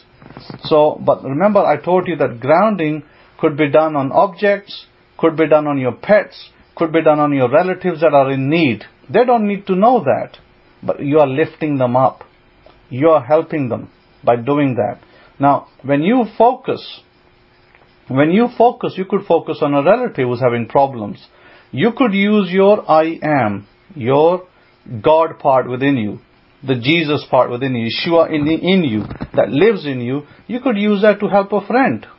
All you got to do is look into it. Just like James said, look into the perfect law. Where does the perfect law reside? It resides within me. I look into it. I dwell in it. And then I just envision that that's what's going to happen. And it can come to pass just like that. That's all you need to do. But there may be hurdles, but you can overcome the hurdles. Remember what I told you, is that it's not a one-time. Don't just come to me and say, hey Rabbi, I want $1 million right now. No, even if you went to a bank and said, I want $1 million right now, and you even had $1 million in there, the bank will tell you, sorry, you can't have it right now. you're going to have to wait a few days. So it's not right now. You're going to have to apply the perfect law, and then you will get what your desire is. It will come to you, but you have to apply it. Without the application, it will not come. I read about somebody, and let me tell you something. You may want to check this up. There is a man by the name of, I think his name is, let me think of his name, Neville. Yeah, I heard the testimony of Neville. By the way, Neville was taught this technique by a rabbi. Note this: an Ethiopian rabbi taught him. He was his master, or his rabbi, his teacher, an Orthodox rabbi. Yeah, that's right, Vankuni, Neville Goddard. So his teacher was an Orthodox rabbi. Go check it up on the internet. He learned this from Rabbi Abraham. Rabbi Abraham was as orthodox as they come. But Rabbi Abraham, a black man in America, actually knew how to apply the perfect law. He understood it, like the back of his hands. He understood it. He knew it. He taught it to Neville. Neville says this in one of his testimonies. Neville says that I went to my teacher, Rabbi. I went to my teacher, Rabbi Abraham. The black man, you know the 50s America. You know better than me. In the 50s America, 1950s, black people were suppressed in this country. I'm not sure about voting. I think voting is far from it. They wouldn't even let black people into certain places. Bathrooms. Voting was one of them. They couldn't marry white women. All sorts of problems. They couldn't enter into some public places. They couldn't go to operas. They couldn't go to certain... they were not allowed in cinemas and other places. Guess what this rabbi was doing? This rabbi could go to a public place where all black men are not allowed to go. He could go there. He'll buy a ticket. He'll buy a ticket in a booth. He loved to watch opera. He'll go to an opera booth. He'll buy the ticket. He'll sit there and he'll enjoy the opera, and then he'll come back. Imagine that. While black people in America could not go there, this black man, this black rabbi, had the ability to go there, get the ticket, watch it, enjoy himself, and come back smiling. I'm telling you, what a great man that was. So that man taught Neville. And Neville speaks about him in one particular testimony. He gives a very great testimony. He says, my rabbi, my teacher, said to me one day, I said to my teacher, I said, I've got no money. And I want to go to the Bahamas where his mother lived. So I want to go there into the Caribbeans. And I wanted to go to the Caribbeans. I had no money. And I went to the rabbi and said to the rabbi, he said, this rabbi knew Kabbalah inside out. This was a Kabbalah master, by the way. But he never focused his life on Kabbalah. He focused it on the perfect law. He said he knew the New Testament inside out. He was very good with the New Testament as well. And he said, this rabbi said to me, he said, this rabbi taught me real Christianity. Not the Christianity you pick up from churches. So he said, this rabbi said to me, Neville, he says, Neville, you are in, let's just say Barbados. He said, you are in Barbados. And he said, Neville said, but I'm in America. I'm in New York. He says, look, I told you, you're in Barbados and you've gone there by first class. The rabbi said this to him. The rabbi goes to him, you're in Barbados and you've gone there first class. Okay? This is what you're going to dwell on from now on. I don't want to hear anything else. So Neville goes away and Neville starts to dwell on that. First Neville thinks, my teacher has gone crazy. What's he talking about? I'm 2,000 miles away from Barbados. He's telling me I'm in Barbados. He says, okay, if my teacher is saying this, maybe I should look into this. So Neville goes away, starts looking into it, starts to dwell on it. And then he comes back after 2 months. Like some of you come back to me and say, hey Rabbi, it's not happened yet. What's going on? So this man goes back to his rabbi. This rabbi was maybe a little bit harder than me, but as hard as me. He goes back to the rabbi, and the rabbi goes to him. He goes, Rabbi, he calls him Abe. He goes, Abe, it still hasn't happened. And Rabbi Abraham looks at him real hard, like angrily. And he says, he goes that, I've been doing this for 2 months and nothing has happened. Are you sure that this is going to work? And the rabbi just looks at him angrily. Doesn't say anything. He shuts the door behind him and he just goes away into his room and into his books. And Neville kind of looks up and says, he realizes his teacher is upset with him. So he comes back. he thinks, you know what, if he didn't say anything to me, maybe he means I've got to continue in this practice. So he continues in the practice. 2 days later, he receives a letter from his brother in England. And the brother writes to him and says, Neville, I have bought the ticket for you, first class, from such and such. Only ships used to travel in that time, boats, smaller boats. And he says, there's a ship, such and such dock. You'll go from there and we will meet you in the Bahamas and we'll celebrate Christmas together. Here's $50. He sends him $50. He says, use the $50 to buy yourself a suit and some shoes if you like. And a suit in those days was $30 for a two-piece suit, and the shoes were about $20, I guess, so, or less. So he takes that money and he gets a letter. He goes to the ship place and he says, yes, I've got this ticket, my brother's paid for it. He says, yep, we got the ticket, but they said there's a problem. You will go third class from America's port, New York's port, to St. Thomas. You'll go third class. After that, a passenger will disembark, then you will go first class. And so Neville says, I accept. Neville is all ready to go, because Neville doesn't want to give up that choice to get to Bahamas. He says, I will go. So he accepts it. He then goes to his rabbi. Now listen to the rabbi, what the rabbi has to say. He goes to the rabbi. He says, Rabbi Abraham, I have got this letter that we spoke about. I've got the ticket to Bahamas, just like you said. But there's only one problem, is that I have to go from New York, the first port of entry, to the St. Thomas by third class. Then I have to be by first class the rest of the way. And Rabbi looks angrily at Neville and he says, who told you that you're going to go second, third class? Who told you that you're going to go third class? Did I tell you that? He says, I didn't tell you that. You're going first class. That's it. And then he goes away. He shuts his door again. So Neville then gets the message that the rabbi is saying first class, and it must be first class. So he comes back. He starts dwelling on that again. And then the day he goes to the shipyard to catch his ship, he goes there, and the man at the dock says to him, hey Neville, there's a good news. He says, what's the good news? He goes, Mr. Neville, you're going to go first class right from here. We had a cancellation. You're going to go first class right from here, all the way.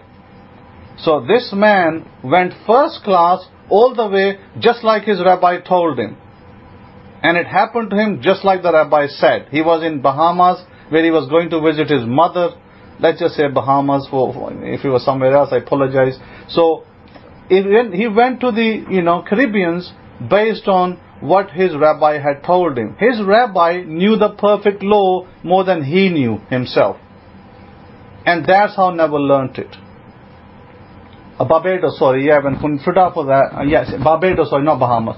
So he went to the Barbados, and Neville and his family were the richest family, absolutely true, the richest family. And Neville gave another testimony. Neville said he was in the army for 13 weeks or so, and he was a British man, by the way. He was a British man, and he was not an American by birth. He came to America, and he served 13 or so weeks, whatever the preliminary period was, and then he became American by adoption. He left the army by honorable discharge. Now Neville, in his own testimony, said that he was refused discharge. He applied for a discharge and they refused it. They refused the discharge, and then he applied the perfect law. He applied it just as his rabbi taught him. And he said, I applied it, I looked into it, and I saw myself, I was in the army, and I wanted to be home, and they refused me. And he said, I didn't want to run away. He said, I saw myself, every day I saw myself walking and sleeping in my apartment in New York. I saw myself peering out of the window in New York whilst I was still in the army. I saw that for a number of days. He said, then my commanding officer called me back one day. He says, Neville, come over here. He said, I went over there, and the commanding officer said, sit down. And he said, I was only a private, only a soldier. And he said, my commanding officer had never told me to sit down before in his presence. This time he told me to sit down. He gave me all the reasons why I should not be discharged, or why I shouldn't discharge.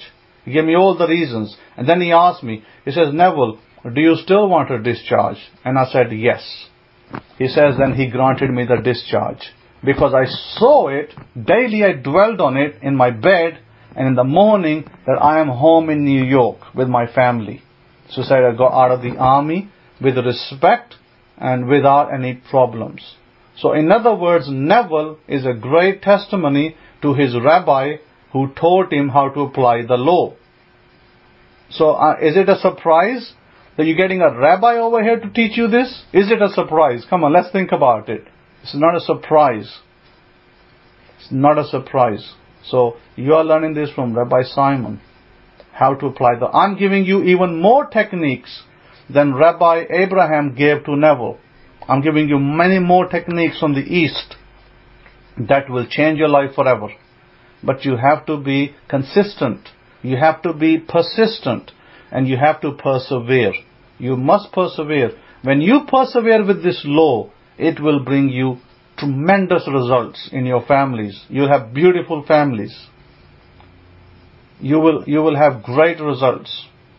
But you must apply it. Don't doubt it.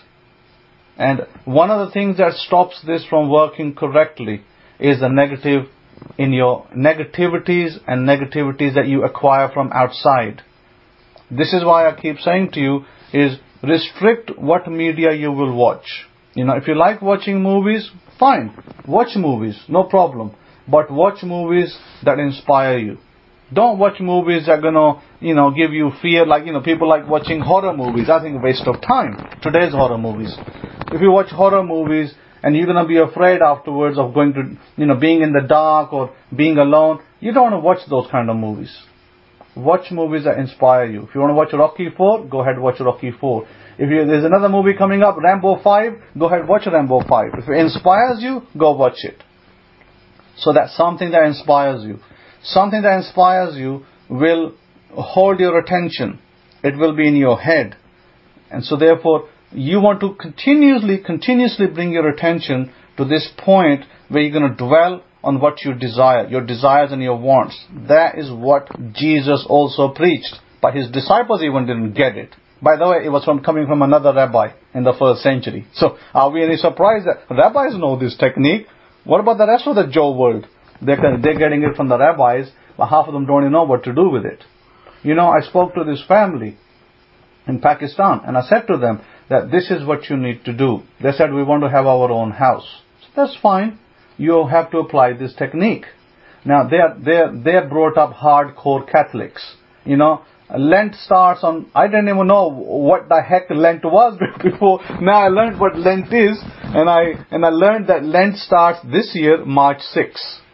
And so they're going to keep Lent, 40 days of fasting, according to the Catholic tradition. So I said to them, fair enough, if you want to keep Lent, that's your choice. I am far from this kind of thing, because there's no Lent given to me. I only Lent, I don't know receive, so, kind of like funny. So no, I don't do these kind of things. I'm a free man. I'm a free man. God made us Levites free. We're not given... We lend, we don't receive. Like Lent becomes Lent. So to me. So anyway, I showed up to you to teach you. Yeah, absolutely. So I showed up to teach you the perfect law. The law that the Messiah, Yeshua, taught. I'm telling you, you follow the Messiah's words. Because the Messiah didn't just say knock. He didn't just say knock and then the door will not open. He says knock and the door will open. What is the door? The door is your mind. What is the knocking? Knocking is your idea that you want. You knock and the door will open. God will answer you. God will answer you and you will receive what you want. And he said believe. Believe is faith. Faith being acted upon. What James spoke about. James, the half brother of Jesus. The cousin of Jesus. When I say cousin, it's not quite cousin, he's a half brother. Because Miriam was married to a second husband, and James was born through the Levite side of the family. He was a Levite, by the way, one of the high priests. So having said that, it's very important that you listen to, if you can't listen to Jesus, listen to James. You can't listen to James, listen to Jesus. Both of them uttered the same message. Even James got it. His brother, who first did not believe his his brother Jesus. When Jesus was alive, when Yeshua was alive, even James didn't believe him. But when he died and ascended, James Jacob came to believe that his brother was telling the truth, and he was the Messiah, and he was something greater than what he thought he was. So let not be a mistake in your lives. And there will be difficulties that will come, but let not those hinder you. I am here to assist you, to help you, to guide you in how to maneuver these, difficult roads in the life. I'm here to help you with that, and I will help you. But you must be perseverance. Perseverance should be one of your biggest weapons of choice. Persevere and dwell on it. So don't dwell on it 5 minutes. Rabbi, I do it for 5 minutes in the morning and I do it for 5 minutes in the evening. No, dwell on it daily till that thing you want comes true. If you want a pen, a gel pen is a simple example. This could be a Mercedes. This could be a plane, airplane. This could be a rocket. This could be, I want to own my own jumbo jet. Whatever it is, I don't care what it is, God can deliver it. God is able. Our God is able to deliver that which you desire. Are you ready? With that, I give the mic over to Rabbi Kefa.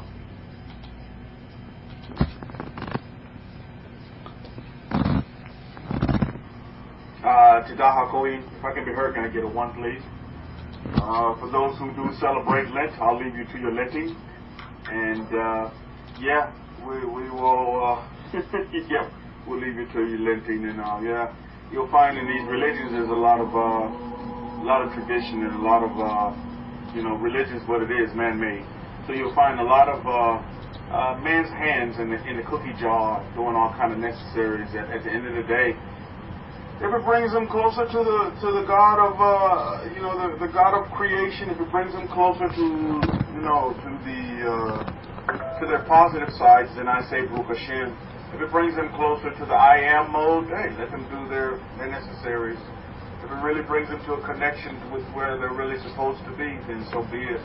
I'm not going to sit here and knock people because they do things that I don't do. And just like the son of Aaron just told you, you're a free man. I'm a free man. You're a free woman now. And why shackle yourself with these unnecessary? See, because religion thinks that you have to go above and beyond the call of duty. When you must do what you're called to do. That's it. And you don't have to go above and beyond. Above and beyond the call of duty and think you're going to get some kind of brownie points. Because that's not what it's about. Nowhere in the Bible does it say, well, if you do this extra stuff, then it'll count for you for even more riches in the world to come than it does now. See, this is all souped up stuff here. It's souped up. It's to give you a feeling. It's to play on your emotions, and it's really, when you look at religion, it's to shackle you. It's to keep you down. It's to keep you further and further away from your I am mode, from the default setting that you've been given from the very beginning of time. That's what it's set up to do. But you don't fall for the trickery, and you see it for what it is now. So for those of you who have been in these religions for some while, at one time or another, count that as great experience. Don't sit here and stay on the negative fence. Oh, God, why did you keep me in this religion so long? Stop that, please. Stop that, please. I think you need to see the religion for what it is, and you can only see the religion for what it is by being in a religion and then coming out, and then it's the same way that you need to do with your inner man. You see, now you're starting to deal with your mind, and you're putting your mind and using it as a wonderful tool that it is, instead of your mind having control over you and literally controlling you. You see, now you're outside. You see, you're outside of your mind, and I see, oh mind, I'm going to get you this time. Now I see you for what you are. Now you're not going to play that same old trick on me. I'm not going to fall for that again. It's because now you have the experience of being outside of it. Now, just like you're now outside of these religions. And so, I mean, what good is it you to run those people who are still in it,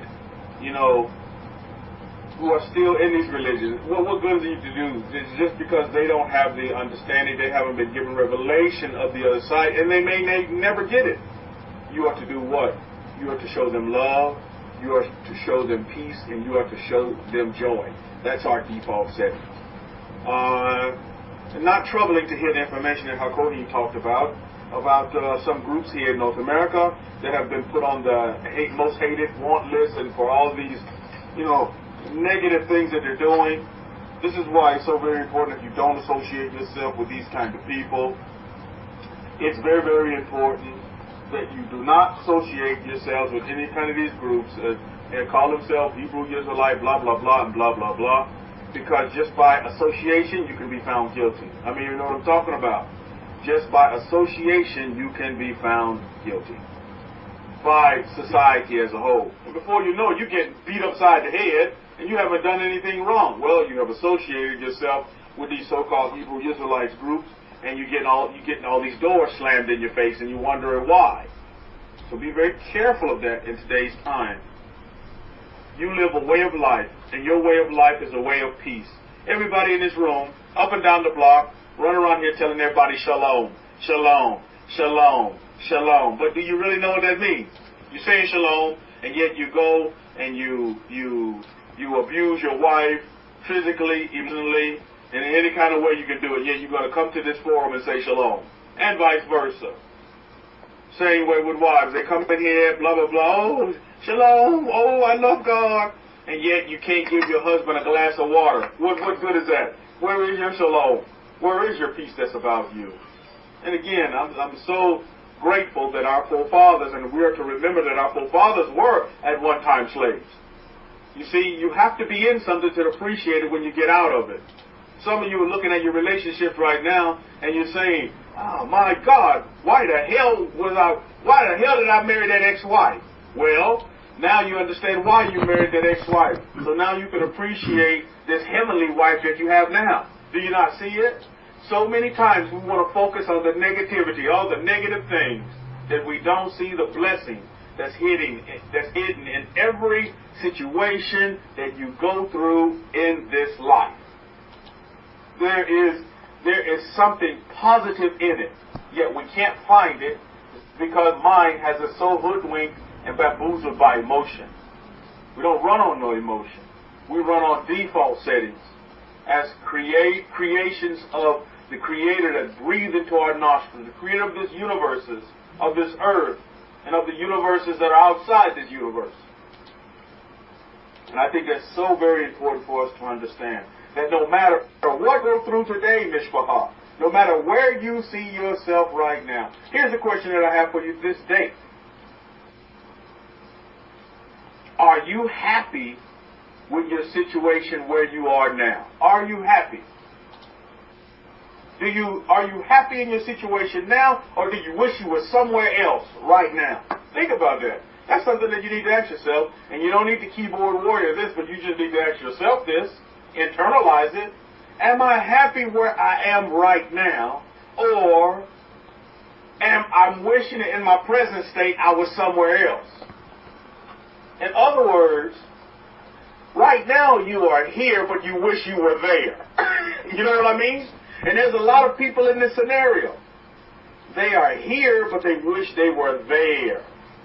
You're here, you're present, but you dwell in the present. You dwell in either you wish you were there in the past, or you wish you were there in the future.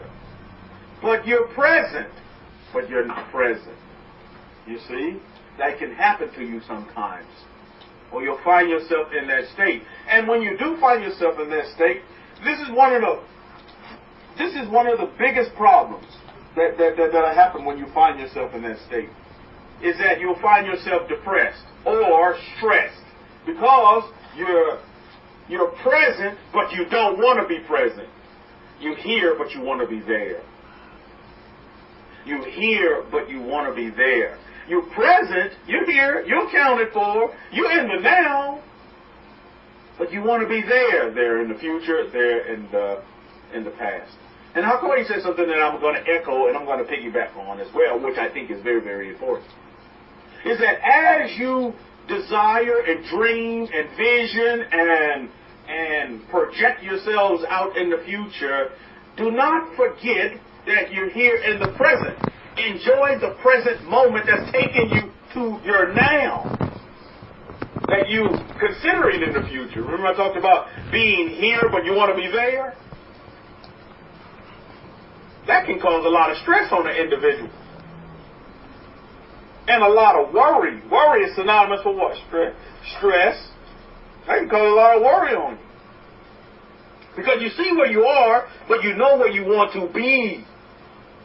I want to encourage you this day to appreciate where you are on the road to where you want to be.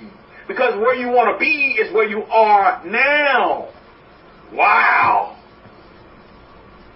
You see, you have that gel pen, and I did get some gel pens yesterday, at Walmart. I got my green gel pen and some other nice little gel pens. Now my wife has hijacked my green gel pen. Looks like I'm going to go get some more green ones because she really likes the green ones.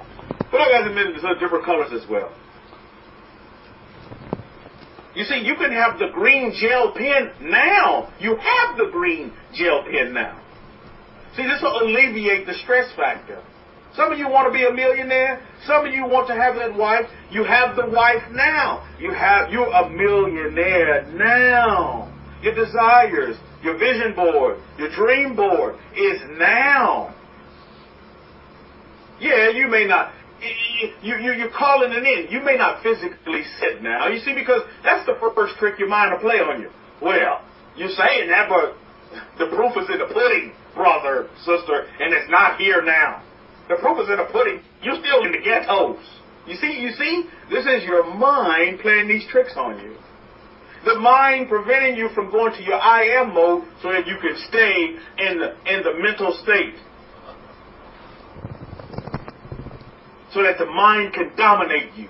No, you want to use the mind as the great tool that it is. It is. And some of you are going through some situations right now. I guarantee you are. And so be it. And the situations will continue to come.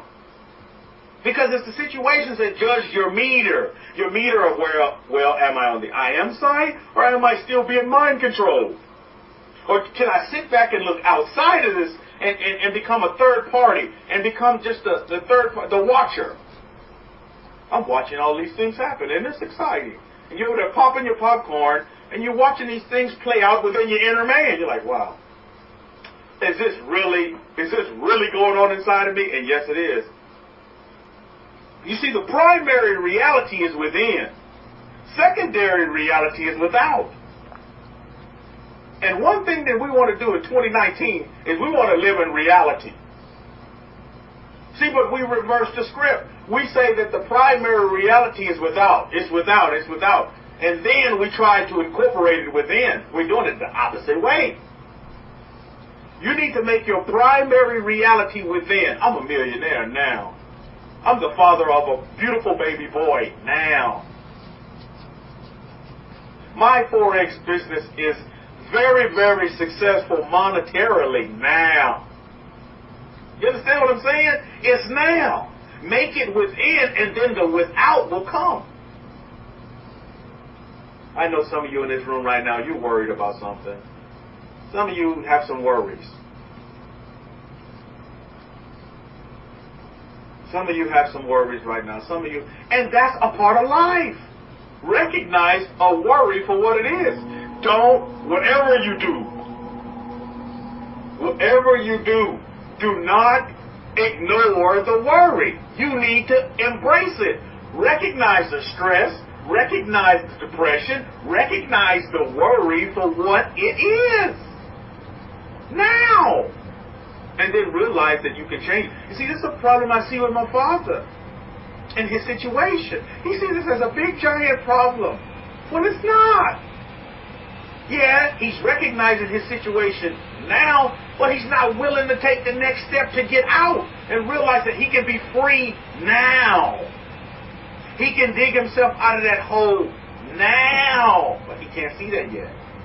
And until he sees it, it's not going to happen. But you know what I'm going to do on my end? I'm going to keep grounding him. How many of you ground your family members?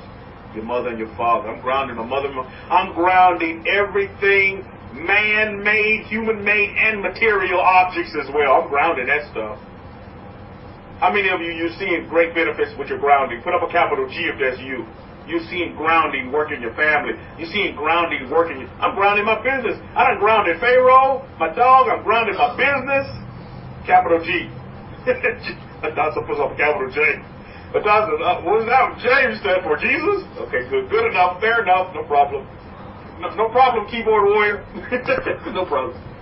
But you need to ground it. I'm telling you, you begin to ground it. I'm telling you. I am grounded. I understand, Mishpahah, when you really begin to understand that everything on this Mother Earth is energy. I'm looking at that gel pen, that green gel pen. Actually, look at that blue one now. Hold it in my hand. A blue pen. I understand and I see this pen. This pen is energy. Doesn't it give you a very higher perspective? I was in my meditations just last night. And I was like, wow. Gives you a higher perspective of those that have passed on before you and have gone before you and have passed on to the next life. Is that, they're still energy. They're energy. Yeah, their bodies are gone, but they're energy. And I'm so happy for them that they're still energy. It's a beautiful thing. I was like, wow, they're still energy. And they could come back as who knows? Another opportunity. Energy. You can't destroy energy. If we're creations of the creator of the heavens and the universes, can that be destroyed? His creation? Think about that. You can't destroy it. Now it may change its form. Just like all these objects, this pen, this globe, my water, all of these objects, they're energy. Now, how you use that energy is the question that you need to ask yourself. Do you see that energy in a positive or a negative way? How does that energy influence you, in a positive or a negative way? Primary reality is within. Secondary reality is without. We're told in our books, as a man thinks, so is he. Primary reality is within. What do you see? You have to internalize these things. We have to become internal creatures. And then our outward creature, our manifestation will be a beautiful thing to the rest of the world. You see, when we internalize things and we desire, and our makeup is to go back to the default settings of the creator of the heavens and the universes, and we realize that we are God's children, then our defaults are all positivity, joy, peace, and love. What a beautiful thing. And when you can live in that reality, because it's an inward reality, thus reflecting the secondary reality, which is outward reality. Beautiful thing. Beautiful thing, Mishpahah. Beautiful, beautiful thing. And see that all these are the problems that you're having, so-called problems, your little situations, they begin to dissipate. Or you begin to put them in a necessary place because you're living in a state of life. You have life. Many people are living, but they don't have life. My mother is living, but my goodness, if she could understand the potential life that she could have, to where she could be free to travel on a plane, travel on a train, travel in a car, with no worry, with no stress, with no anxiety. All of these are behavioral type situations that man have cropped up to give you some more medicine. Oh, you have a behavior issue. How come these issues didn't exist when I was a child? You know what corrected my behavior? Was that belt on my backside, or was your father's look? All he had to do was give me the look. I mean, you know what I'm talking about. Oh, that corrected my ADHD and THZYC. I corrected that. That corrected quick. I ain't had no trouble with none of that mumbo jumbo. I didn't need to take no medicine because I have behavioral issues. Oh, behavioral fixer was that belt on the backside. My goodness. All my father had to do was give me the look. He didn't even open his mouth. He just gave me the look. And behavior came in check. Behavior, I didn't have no ADHD, CHD, all of these diagnoses that they putting on folks. Come on, man. Where's this stuff coming from? These are excuses because of the lack of the family breakdown, right? That's what we see. Hakoyim talked about a little bit as well, and it's happening worldwide. When you take the man out of the home, when there's no mother and father in the home, children seem to rebel. The children seem not to get the nurturing that they need. And kudos to you who are raised in a single-parent home. And you turned out okay. Because that's a strong mother or father that you had on your... that they have to play both roles, which is not the makeup.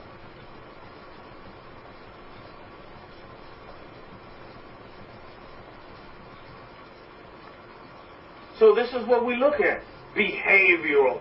Oh, you had this. Oh, little Johnny has this issue. ADHD. He just can't concentrate and he can't think and blah, blah, blah, and blah, blah, blah. Well, you probably need to change little Johnny's diet. Get him off all them sugars. Tell him to eat more vegetables. Take him outside and play with little Johnny. Teach little Johnny some work ethic. Show little Johnny that you love him. Spend time with little Johnny. Nurture the boy like he needs to be nurtured. And when he's old, he won't depart. But all these things don't happen anymore. It's because our children are being raised by what? By the TV. Am I right? Oh, just put him in front of the TV. Give him a glass of Kool-Aid and put him in front of the TV. Oh, he's fine. Let me go about doing what I need to do. You see? Put them in front of the TV. They'll learn everything from the TV.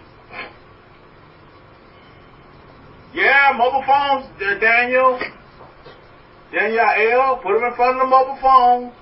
My goodness. So this is what we have to look at, and we have to get back, and we must deal with our inner selves. That's first reality. Reality first is inward. Secondary reality is outward. So when you look at your outward appearance of reality for your world, if you don't like it, then you need to look within. And when my father, I listened to him and then I listened to him. When he said, he said, I'm not happy. Very honest man. He's just going to call it like it is. He said, I'm not happy. And he said, I'm the only one that can get myself out of this hole. He called it a hole. He said, I'm the only one that can get myself out of this hole. He's right. He's absolutely right. He's got to be willing. You got to put some skin in the game. I can offer all the free help that I want, but at the end of the day, what needs to happen? He has to put the skin in the game, Mr. Hall. He has to put the skin in the game and want to be out. And want to be fixed. And fix himself. Say he's fixed and he'll be fixed. You see? And not complaining. We get so many complaints. I'm reading in this book where it talks about, why people complain. To complain is always unacceptable, is always non-acceptance of what is. To complain is always non-acceptance of what is. You see, when you complain, you put yourself out of the I am mode, you put yourself out of the present. You put yourself from being present, being here. Because you're complaining. Oh, no lie. Yeah, I know. Oh, you're not in the now. You're complaining about what happened yesterday or what is going to happen in the future as you see it. You see? Complaining. You don't have time for that, Mishpahah, anymore. If you're one of them ones that were complainers, drop it. Quit feeling sorry for yourself and live what is.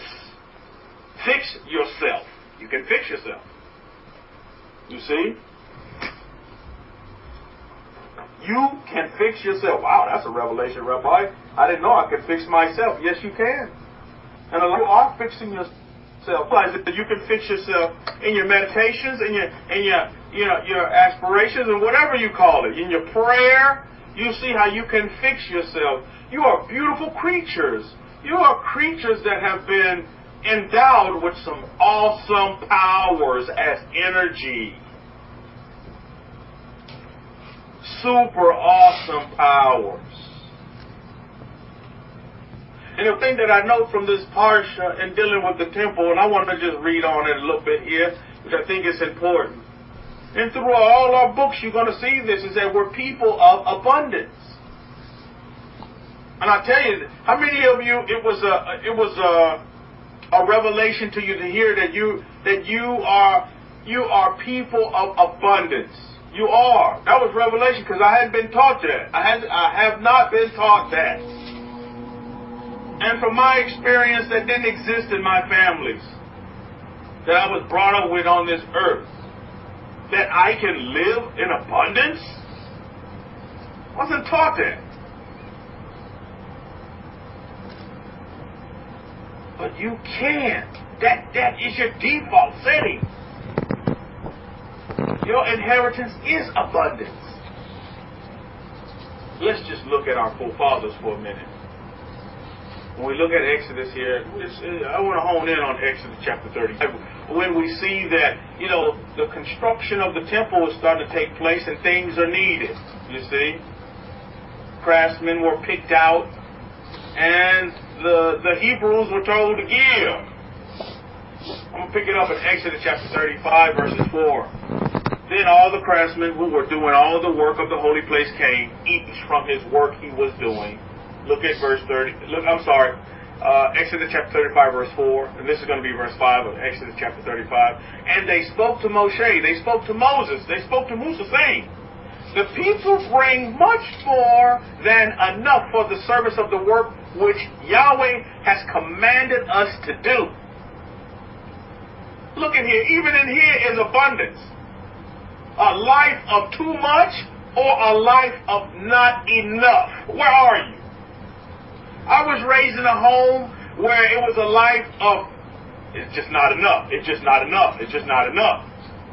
Instead of coming, you see, that's that lack mentality. Oh, there's just not enough. There's just not enough. But when you can come from the inward reality, which is primary reality, by the way, of a life of too much. Hey, how many of you know right now here in America, there are people, wealthy people, that will tell you they have too much money. Any of you ever heard of these people? I watch the business channels. I like to listen to wealthy people talk. And they'll tell you, I guess none of you have ever heard of this, but they'll tell you, yeah, I have too much money. I have too much money. Carnegie, he realized he had too much money. And when he died, you know what he did? He gave his money, put it in grants for the betterment of humanity.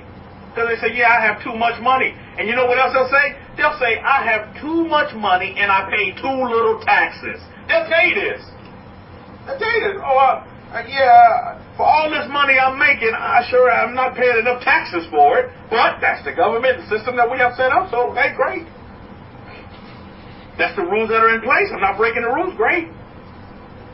I can't tell you. Oh, yeah, I have too much money. And they have so much money, they don't know what to do with it. And so when you get too much money, what do you begin to do? You begin to set up these things. When you have more money than to meet your needs, what do? Let me give an example. If you don't know anybody, I want you to go on YouTube and watch videos on Ken Legon. How many of you know who Ken Legon is? He's co-owner of what we know as Home Depot, by the way. And he'll sit there and tell you, yeah, me and my wife, we have too much money. So he set up endowments, and he set up all of these organizations that give back to the communities. Because he has too much. So when you have too much, when you're in abundance, you're in a mode of wanting to give out. You see? And he says it. This man says it. He says, and you know what? The more that I give, it always comes back to me. He's giving you the perfect law. The man's lived the perfect law and is living the perfect law.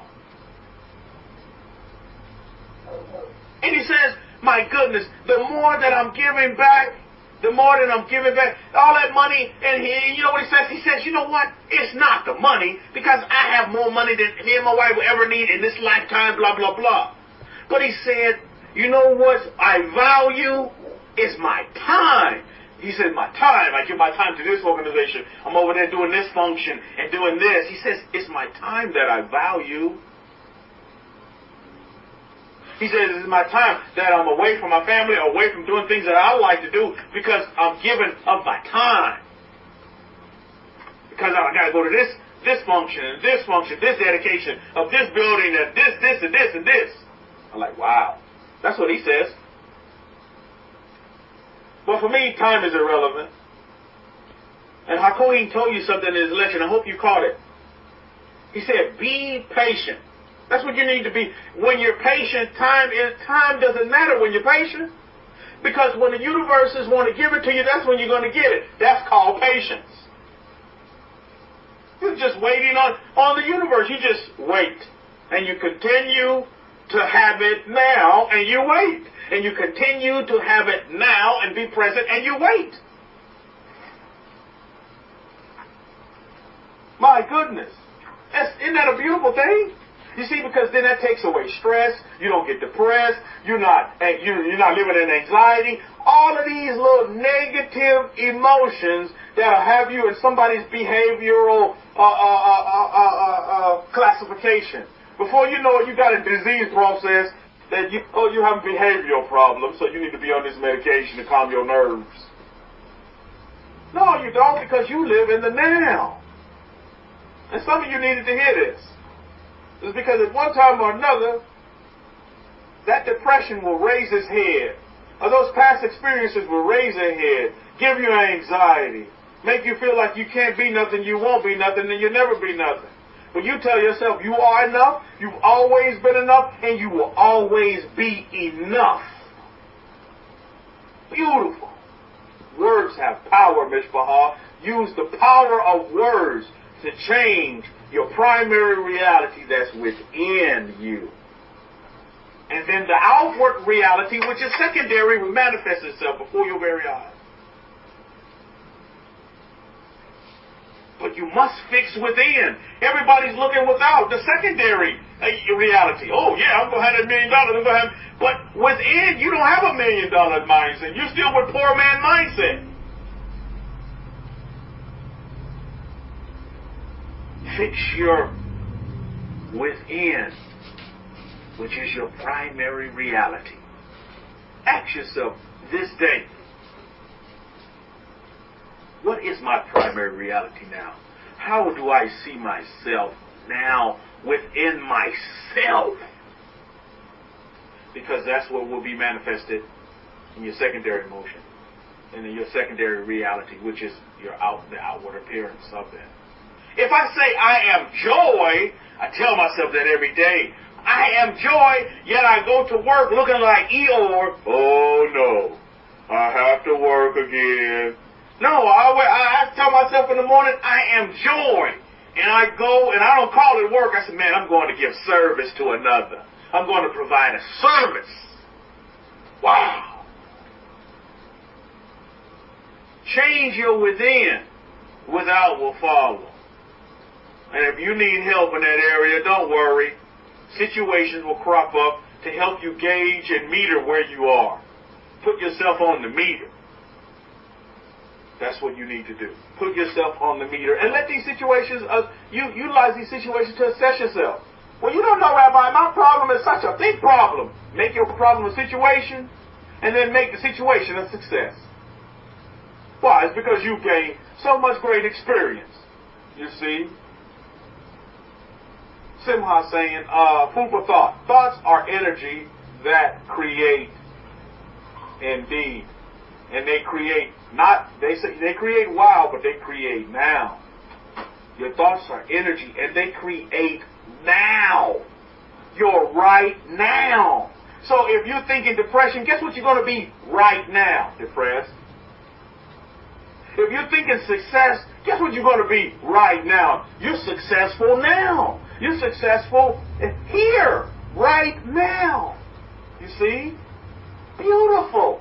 Once you begin to understand this, I tell you, and you put this into your inner man, your I am begins to grow. And guess what?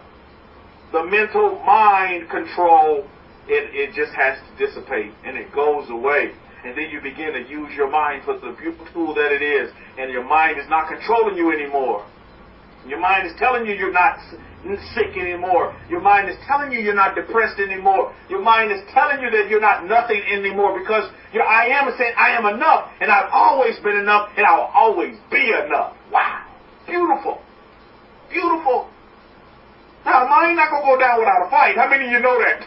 How many of you are realizing that right now? That the mind is not going down without a fight. Anybody realizing that right now? The mind will not go down without a fight. It's going to put up a good fight. You see? But that's okay. It's because you come from a great and successful family. Your family, you come up from a rich family. Read it in our history. Was not Jacob rich? You come from a rich and wealthy family. Successful family. You see? Tell yourself that, because that's real. You're stating facts, not fiction, Mishpahah. You're stating facts. That's what's real. And when you begin to understand that, nobody can touch you. You see, because now you're developing. Imagine, Mishpahah, with me now, this force field around your body. And I know you see it in your meditations, but this energy force field that's around your body is real. It's real. Now, the strength of that force field is going to depend on how much positivity you have, positive energy versus negative energy. You strengthen that force field by feeding it positive things. Even though when you're saying Rabbi Kefa, but all hell is breaking loose around me. So be it. That's what's breaking loose around you. Rabbi Benin, I'm going to use your words once again. When you go through hell, you just keep walking. When you go through hell, you just keep walking, Mishpahah.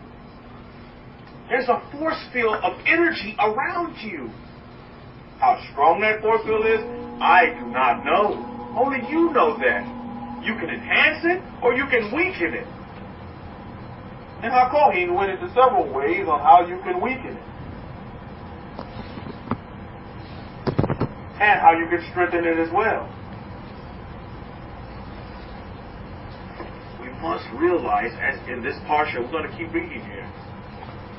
So the workers come back, the skilled workers, and they tell Musa that the people bring much more than enough for the service of the work which Yahweh has commanded us to do. Exodus chapter 35, verse 5. Look at Exodus chapter... Now, can anybody tell me another word, if you could give me one great adjective for what Exodus chapter 35, verse 5, what's one word that's, if you sum it up into one word, one adjective, what would it be? The people came and they brought what? They brought abundance. They came and they brought abundance. People said, I am enough. I am more than enough, and I will always be enough. Then they come with lack. Oh, well, you know what? Yeah, I know we're trying to build this temple here, but you know what? Money kind of funny, and I got to pay these bills, and you know about that child support, Rabbi. You know how that child support is, and you know, blah, blah, blah, blah, blah, blah.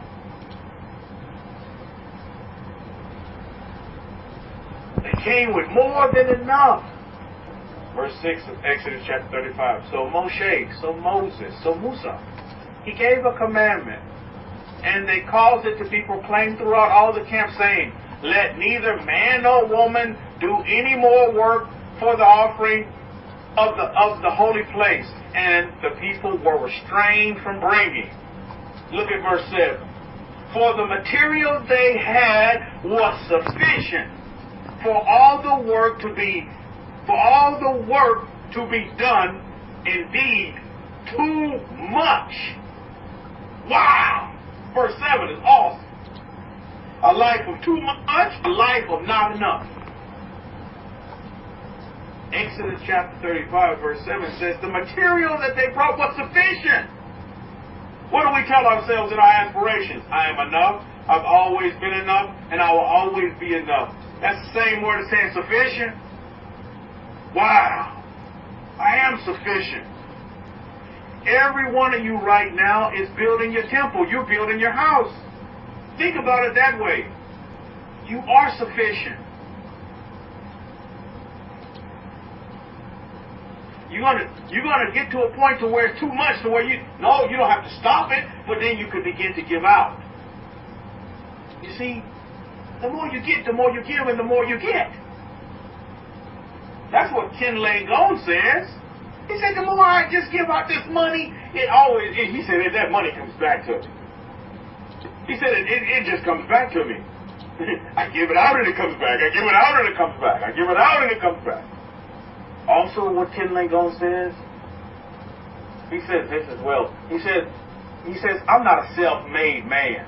He said, I had a lot of people help me get to where I am. Wow. That's the point that we've been stressing here a lot. Who do you listen to? Well, Rabbi, I don't need to listen to nobody. Well, guess what? You're not going to be too successful that way for sure. By not listening to nobody, that's mind trick 101 on you. Oh, don't listen to anybody. You must listen to somebody. But who do you listen to? Do you listen to those who don't know anything about what you're trying to do? You listen to those who already have what you want. Wow! That's who you listen to. Because you may be saying, Rabbi Kefa, why do you listen to millionaires? Because millionaires have what I want. And we know the universe has enough for everybody, right? There are no shortages in the universe. I say that every day. Just like Master Yahweh says, is my hand short? Is my hand short? There's no shortages in the universe, in the universes. So there's enough for everybody in this room listening via YouTube. That's enough for everybody. Universe is not short. You can say, well, how many of you had this mentality at one time? Well, I really want to ask that, but I know there's maybe other people that's more deserving than me. So I just want to save it for them because, I want to be the suffering servant, and I will get mine in the next life, and this and that. There's people that like that. Thank God none of you are like that.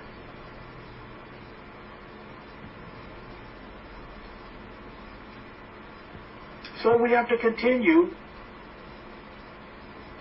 to nurture this positive energy.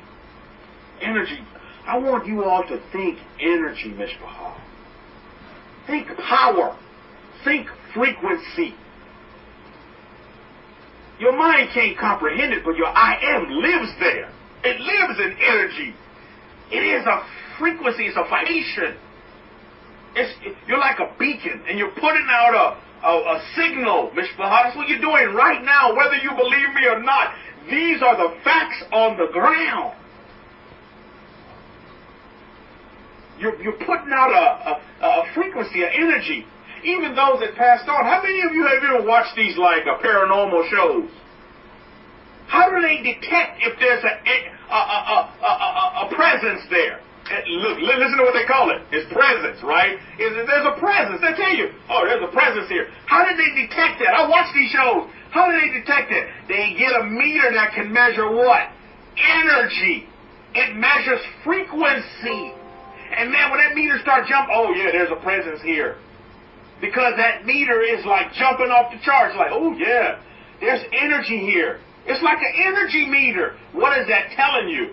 if these deceased people that are no longer walking the face of this earth in their physical bodies can be detected with that when they're no longer here, what tells it us? What does that tell us about us now?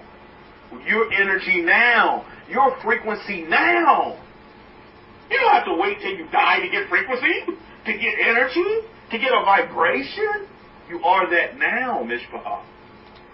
Right now. Throw religion in the garbage can, man. We're dealing with facts here, not this fiction, religion, bull excrement. Because that's just what it is.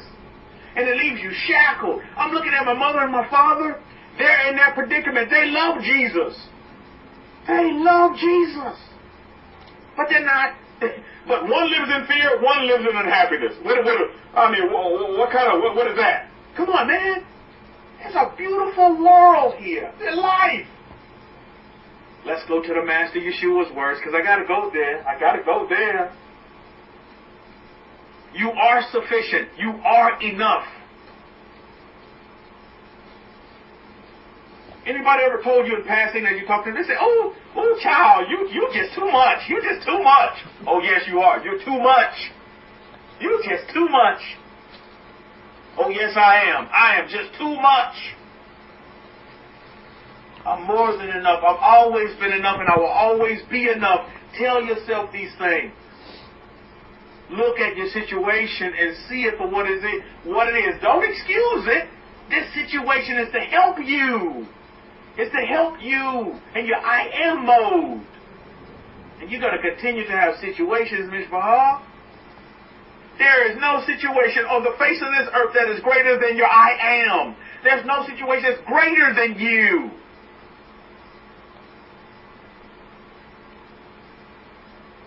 I'm your cheerleader today, Mishpah, and I will always be your cheerleader. Rah, rah, ree, kick them in the knee. Rah, rah, ras, kick them in the you know what. There's no situation greater than you. You're greater than your situation. But if you're in mind control, you're not going to see it because your mind will keep you embedded in that situation. The situation is a problem.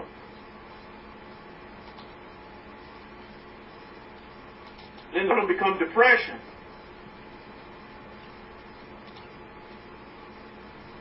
You know, I agree with this man. I'm reading in this book, and he says this.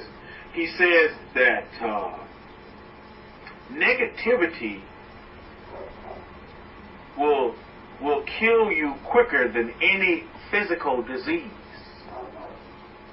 Negativity will kill you quicker than any physical disease.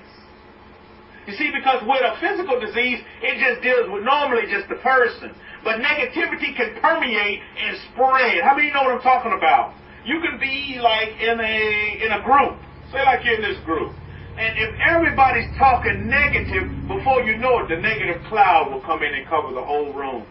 One unhappy person will spoil the whole bunch. Unless, here's the caveat, unless there's some people in this room that live in the I am mode, you see? That live in their subconscious. And that are conscious and not unconscious. Then it won't affect those people. Why? It's because they have their force field up. You can't affect these people. Do you see? But you'll see it. Boss come in angry. Oh, man. Employees angry, too. How many of you noticed that? Man, boss come in, he angry, he mad. He just cussed all y'all out. All of y'all not going to have jobs next week. You know what I'm saying? So everybody's angry. Everybody's upset. Oh, man. You go by the water cooler, it's negativity. No, there's no need. No need for all of that stuff. No need. There's no need. There's this beautiful life that we've been given. Let's look at the words of the Master Yeshua, the Master Jesus of Nazareth. Look at what he says. And I'm going to go to the wonderful Levite, the Levi, Matthew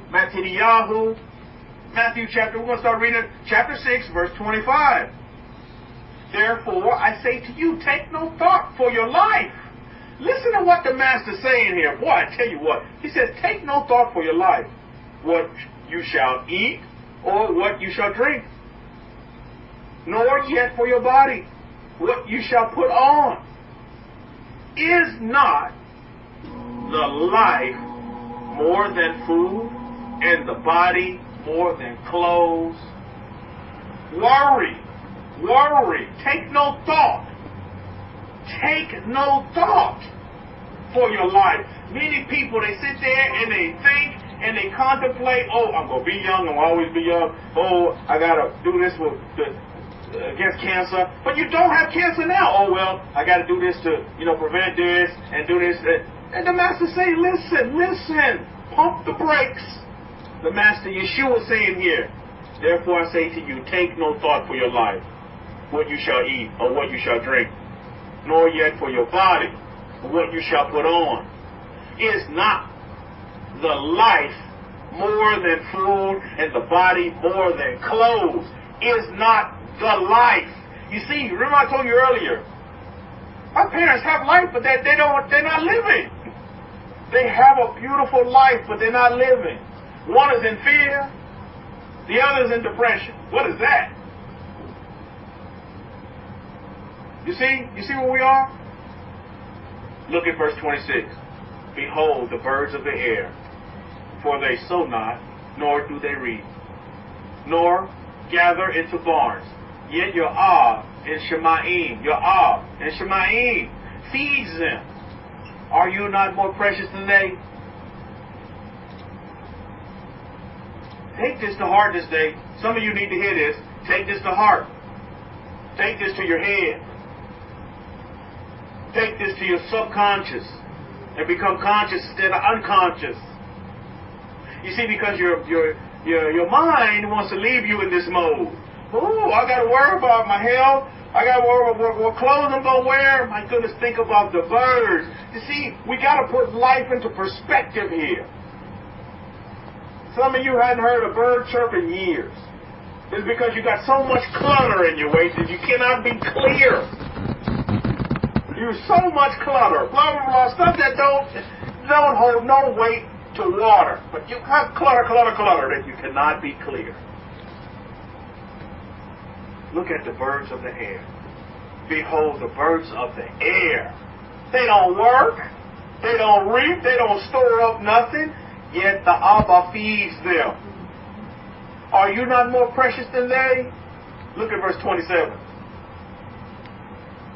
Which of you by worrying can add 1 cubit to his stature? Wow, there it is. The master's honing in on this for those of you who worry. Worriers. Oh, I'm so worried. Oh, I'm so depressed. I'm did blah, blah, blah, and blah, blah, blah. That worry. You see, you're here, but you want to be there. Oh, I can't wait till but you're here. You're a millionaire now. Oh, I can't wait till I'm married. You're over there married, but you here. You should be here married. And you worry, and you worry, and you worry, and you worry, and you worry. You see? And you worry, and you worry, and you worry. Worry turns into anxiety. Before you know it, you have one of these behavioral problems. Manic depressive, anxiety disorder, and all these other names that they want to put on it. So they put you on the pill. And then you really become delusional after that, because you start seeing things. You don't sleep right. That one pill gives you about 15 other side effects. By taking care of one problem, you get 15 more. What is that?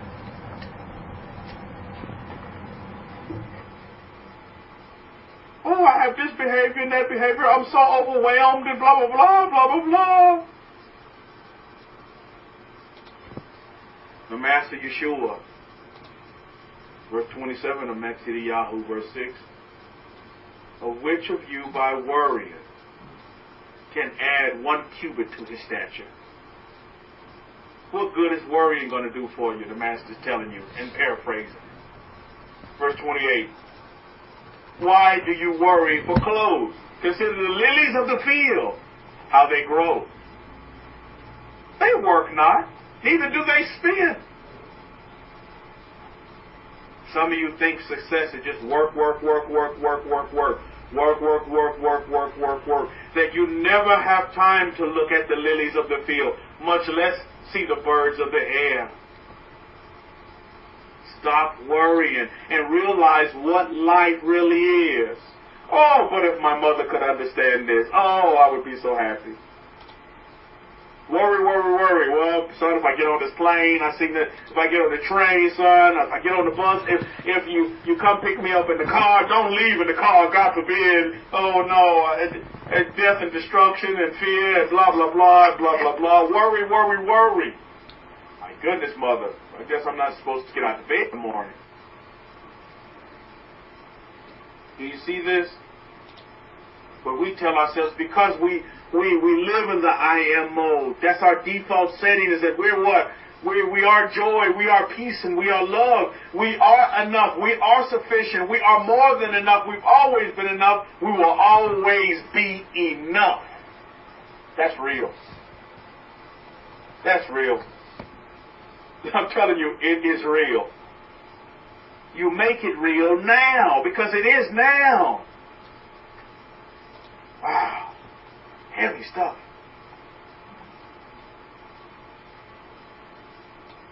Verse 29 of Matthew chapter 6. And yet I say to you that even Shlomo and all his glory was not arrayed like one of those, like one of these meaning the lilies. Look at verse 30.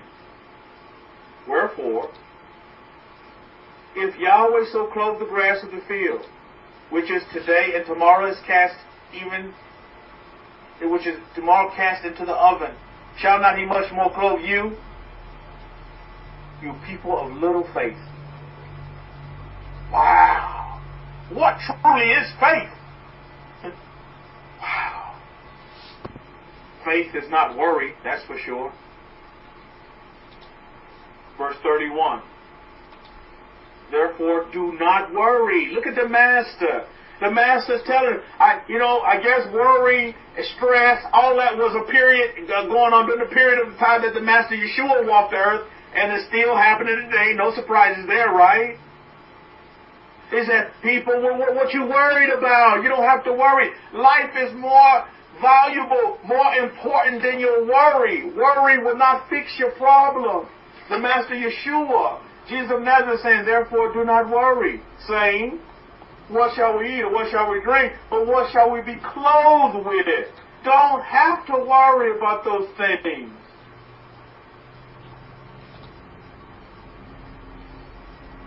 You see, this mindset, this state of being,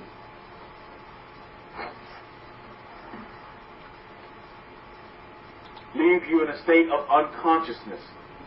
Because you're worrying and you're stressing and you're stressing. Whatever one of those negative attributes that you want to give to the negative energies. These are negative energies. When you're going to be clothed, when you're worried about things that are irrelevant. Adiyah says, I give esteem to Master Yeshua for the gift of life that he has given and to allow me the privilege to celebrate my birthday and many more years also. I give thanks for the instruction I received from my Kohen and Rabbi Kefa every week, which is beneficial for my soul. Thank you, thank you, thank you. Adiyah, a happy, joyous name day to you and many more to come. And many days of joy and peace and love in your life. Write the script, and so shall it be written. Write your scripts. And as we know, when you write the script, sometimes you need to change your script up a little bit. You may need to do some changes in your script sometimes, and that's okay. As experience comes your way, you may realize, oh, I want to change this in my script. You can change your script. By the way, your script can be changed to meet your desires, your wants. You see, when the Master Yeshua is saying, take no thoughts, we're thinking about stuff that's irrelevant. You understand? The Master Yeshua is saying, don't think. No, that's wrong from the truth. But your thinking brings you into worry, meaning that your thinking is off base to begin with. Because my thinking is all about positivity. It's all about bringing positive energy to my environment and to my world. Everything that I touch turns to gold. Right, Hakohim? Everything that I touch turns to gold, Mishpachah. Just like you. Everything that you touch will turn to gold. You're not killing things, are you? You touch everything and it dies off? No, no. Well, if you was running around here worried, it does. If you're worried, if you're depressed, then it surely will.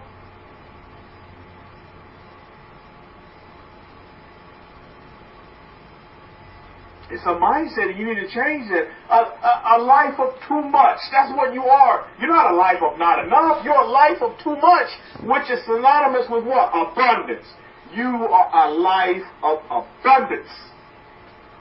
The Master Yeshua, he's telling you. He said, well, what is your life? Isn't your life, he's giving you examples. Isn't your life more valuable than, worried about what clothes you're going to wear or what food you're going to eat?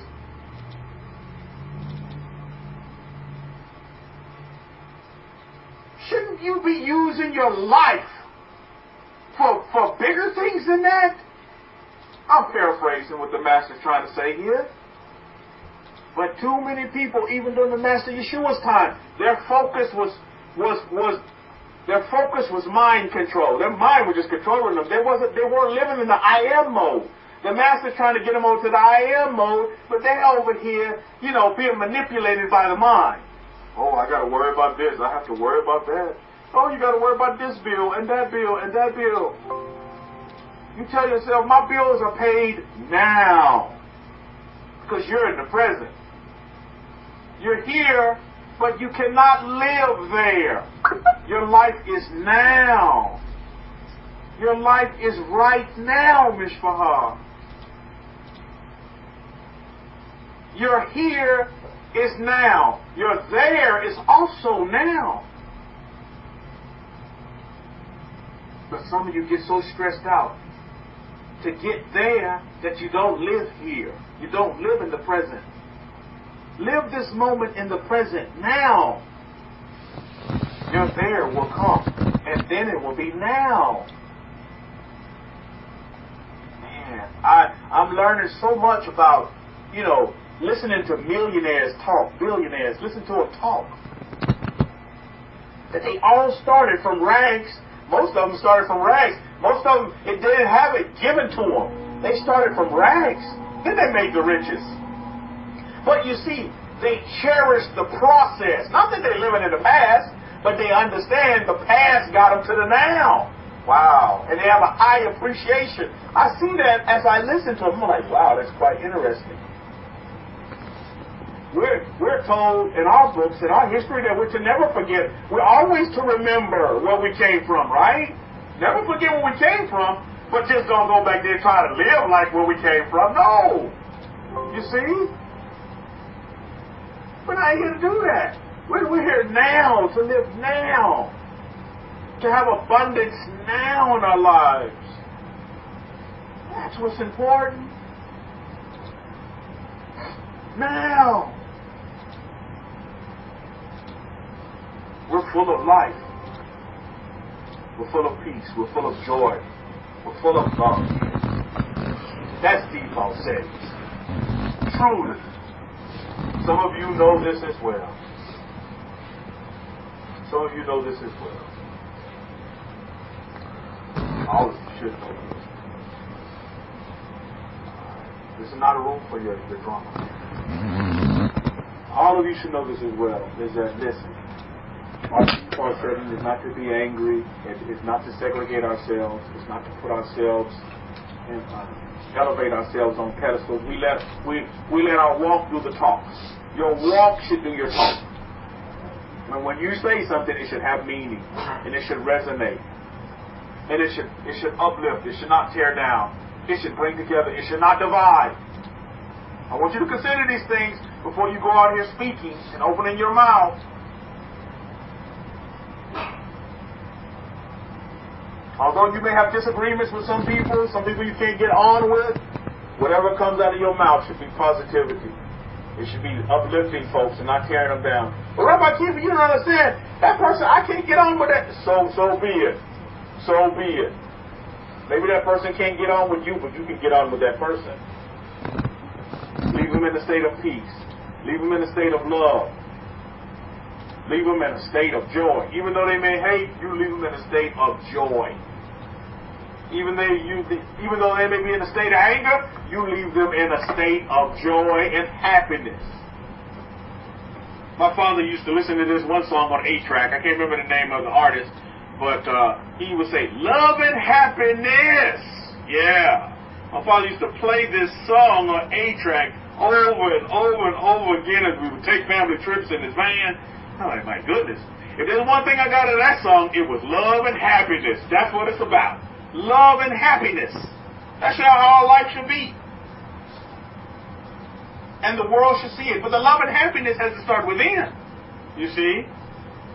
And then that abundance, that overflowing will come without. And everybody around you, it'll permeate. It'll permeate into every field of your life. And you will see it. And people will see it in you, you see? Papa, who knows that song? Daniel too? Al Green. Okay, Al Green. There you go. Love and happiness. That's what it's about. Some love and some happiness. And that should be your default settings, Mishpahah. And you should not let your mind tell you otherwise, much less other people. I know you're not concerned with other people anymore, because other people will let you down. Other people will let you down. But you tell yourself that. You tell yourself. You let your mind know. Settings inner man, or in this inner woman, are joy, peace, and love. And you cannot take that away from me. And I'm more than enough, and I'm going to always be enough, and I will always be enough. And everything that I touch everything I touch changes to gold. Everything I touch. I make everybody better around me. I'm an ambassador of peace. I am peace. That's what, here we go. Put all that religion mumbo jumbo to the side. You don't even need that. Discard it. Delete. Erase. Replace. And go back to the default settings that the Creator of the heavens and the universes have given us. To live a life. Not to live a life of worry, but to live life. And to build a life that we desire, we aspire, that we dream of. That can happen, Mishpahah. You have the ability to do that. It's within you. And once you realize that, you realize the superpower energy that you are. And then you realize truly what life really is. And how meaningful life really is. So to hear my father say, I am not happy, did not register with me. He couldn't, what's that? Does not compute. It didn't, I couldn't register that. I am not happy? Well, what can I do to help you be happy? How can I facilitate to help you be happy? And just like Ken Legon said, which is true, if you're going to be successful in this life, you're not going to attain that success by yourself. There's going to be many people, many different people that help you along the way. How many know what I'm talking about?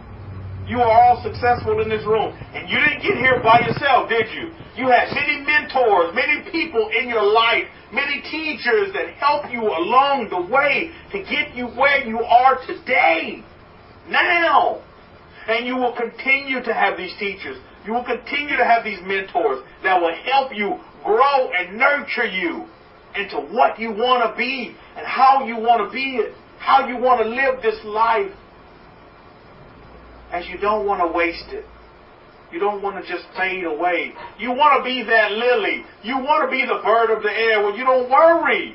Lily don't worry that it's going to be beautiful. It just is beautiful. Lily is, and Lily does. So if Lily is beautiful, then guess what? You beautiful too. Do you not think the Creator of the heavens and the universe will see you more than a lily? I like lilies. Lilies are beautiful. I like flowers. Flowers are beautiful. My wife is a beautiful flower. And I love her because she's a beautiful flower.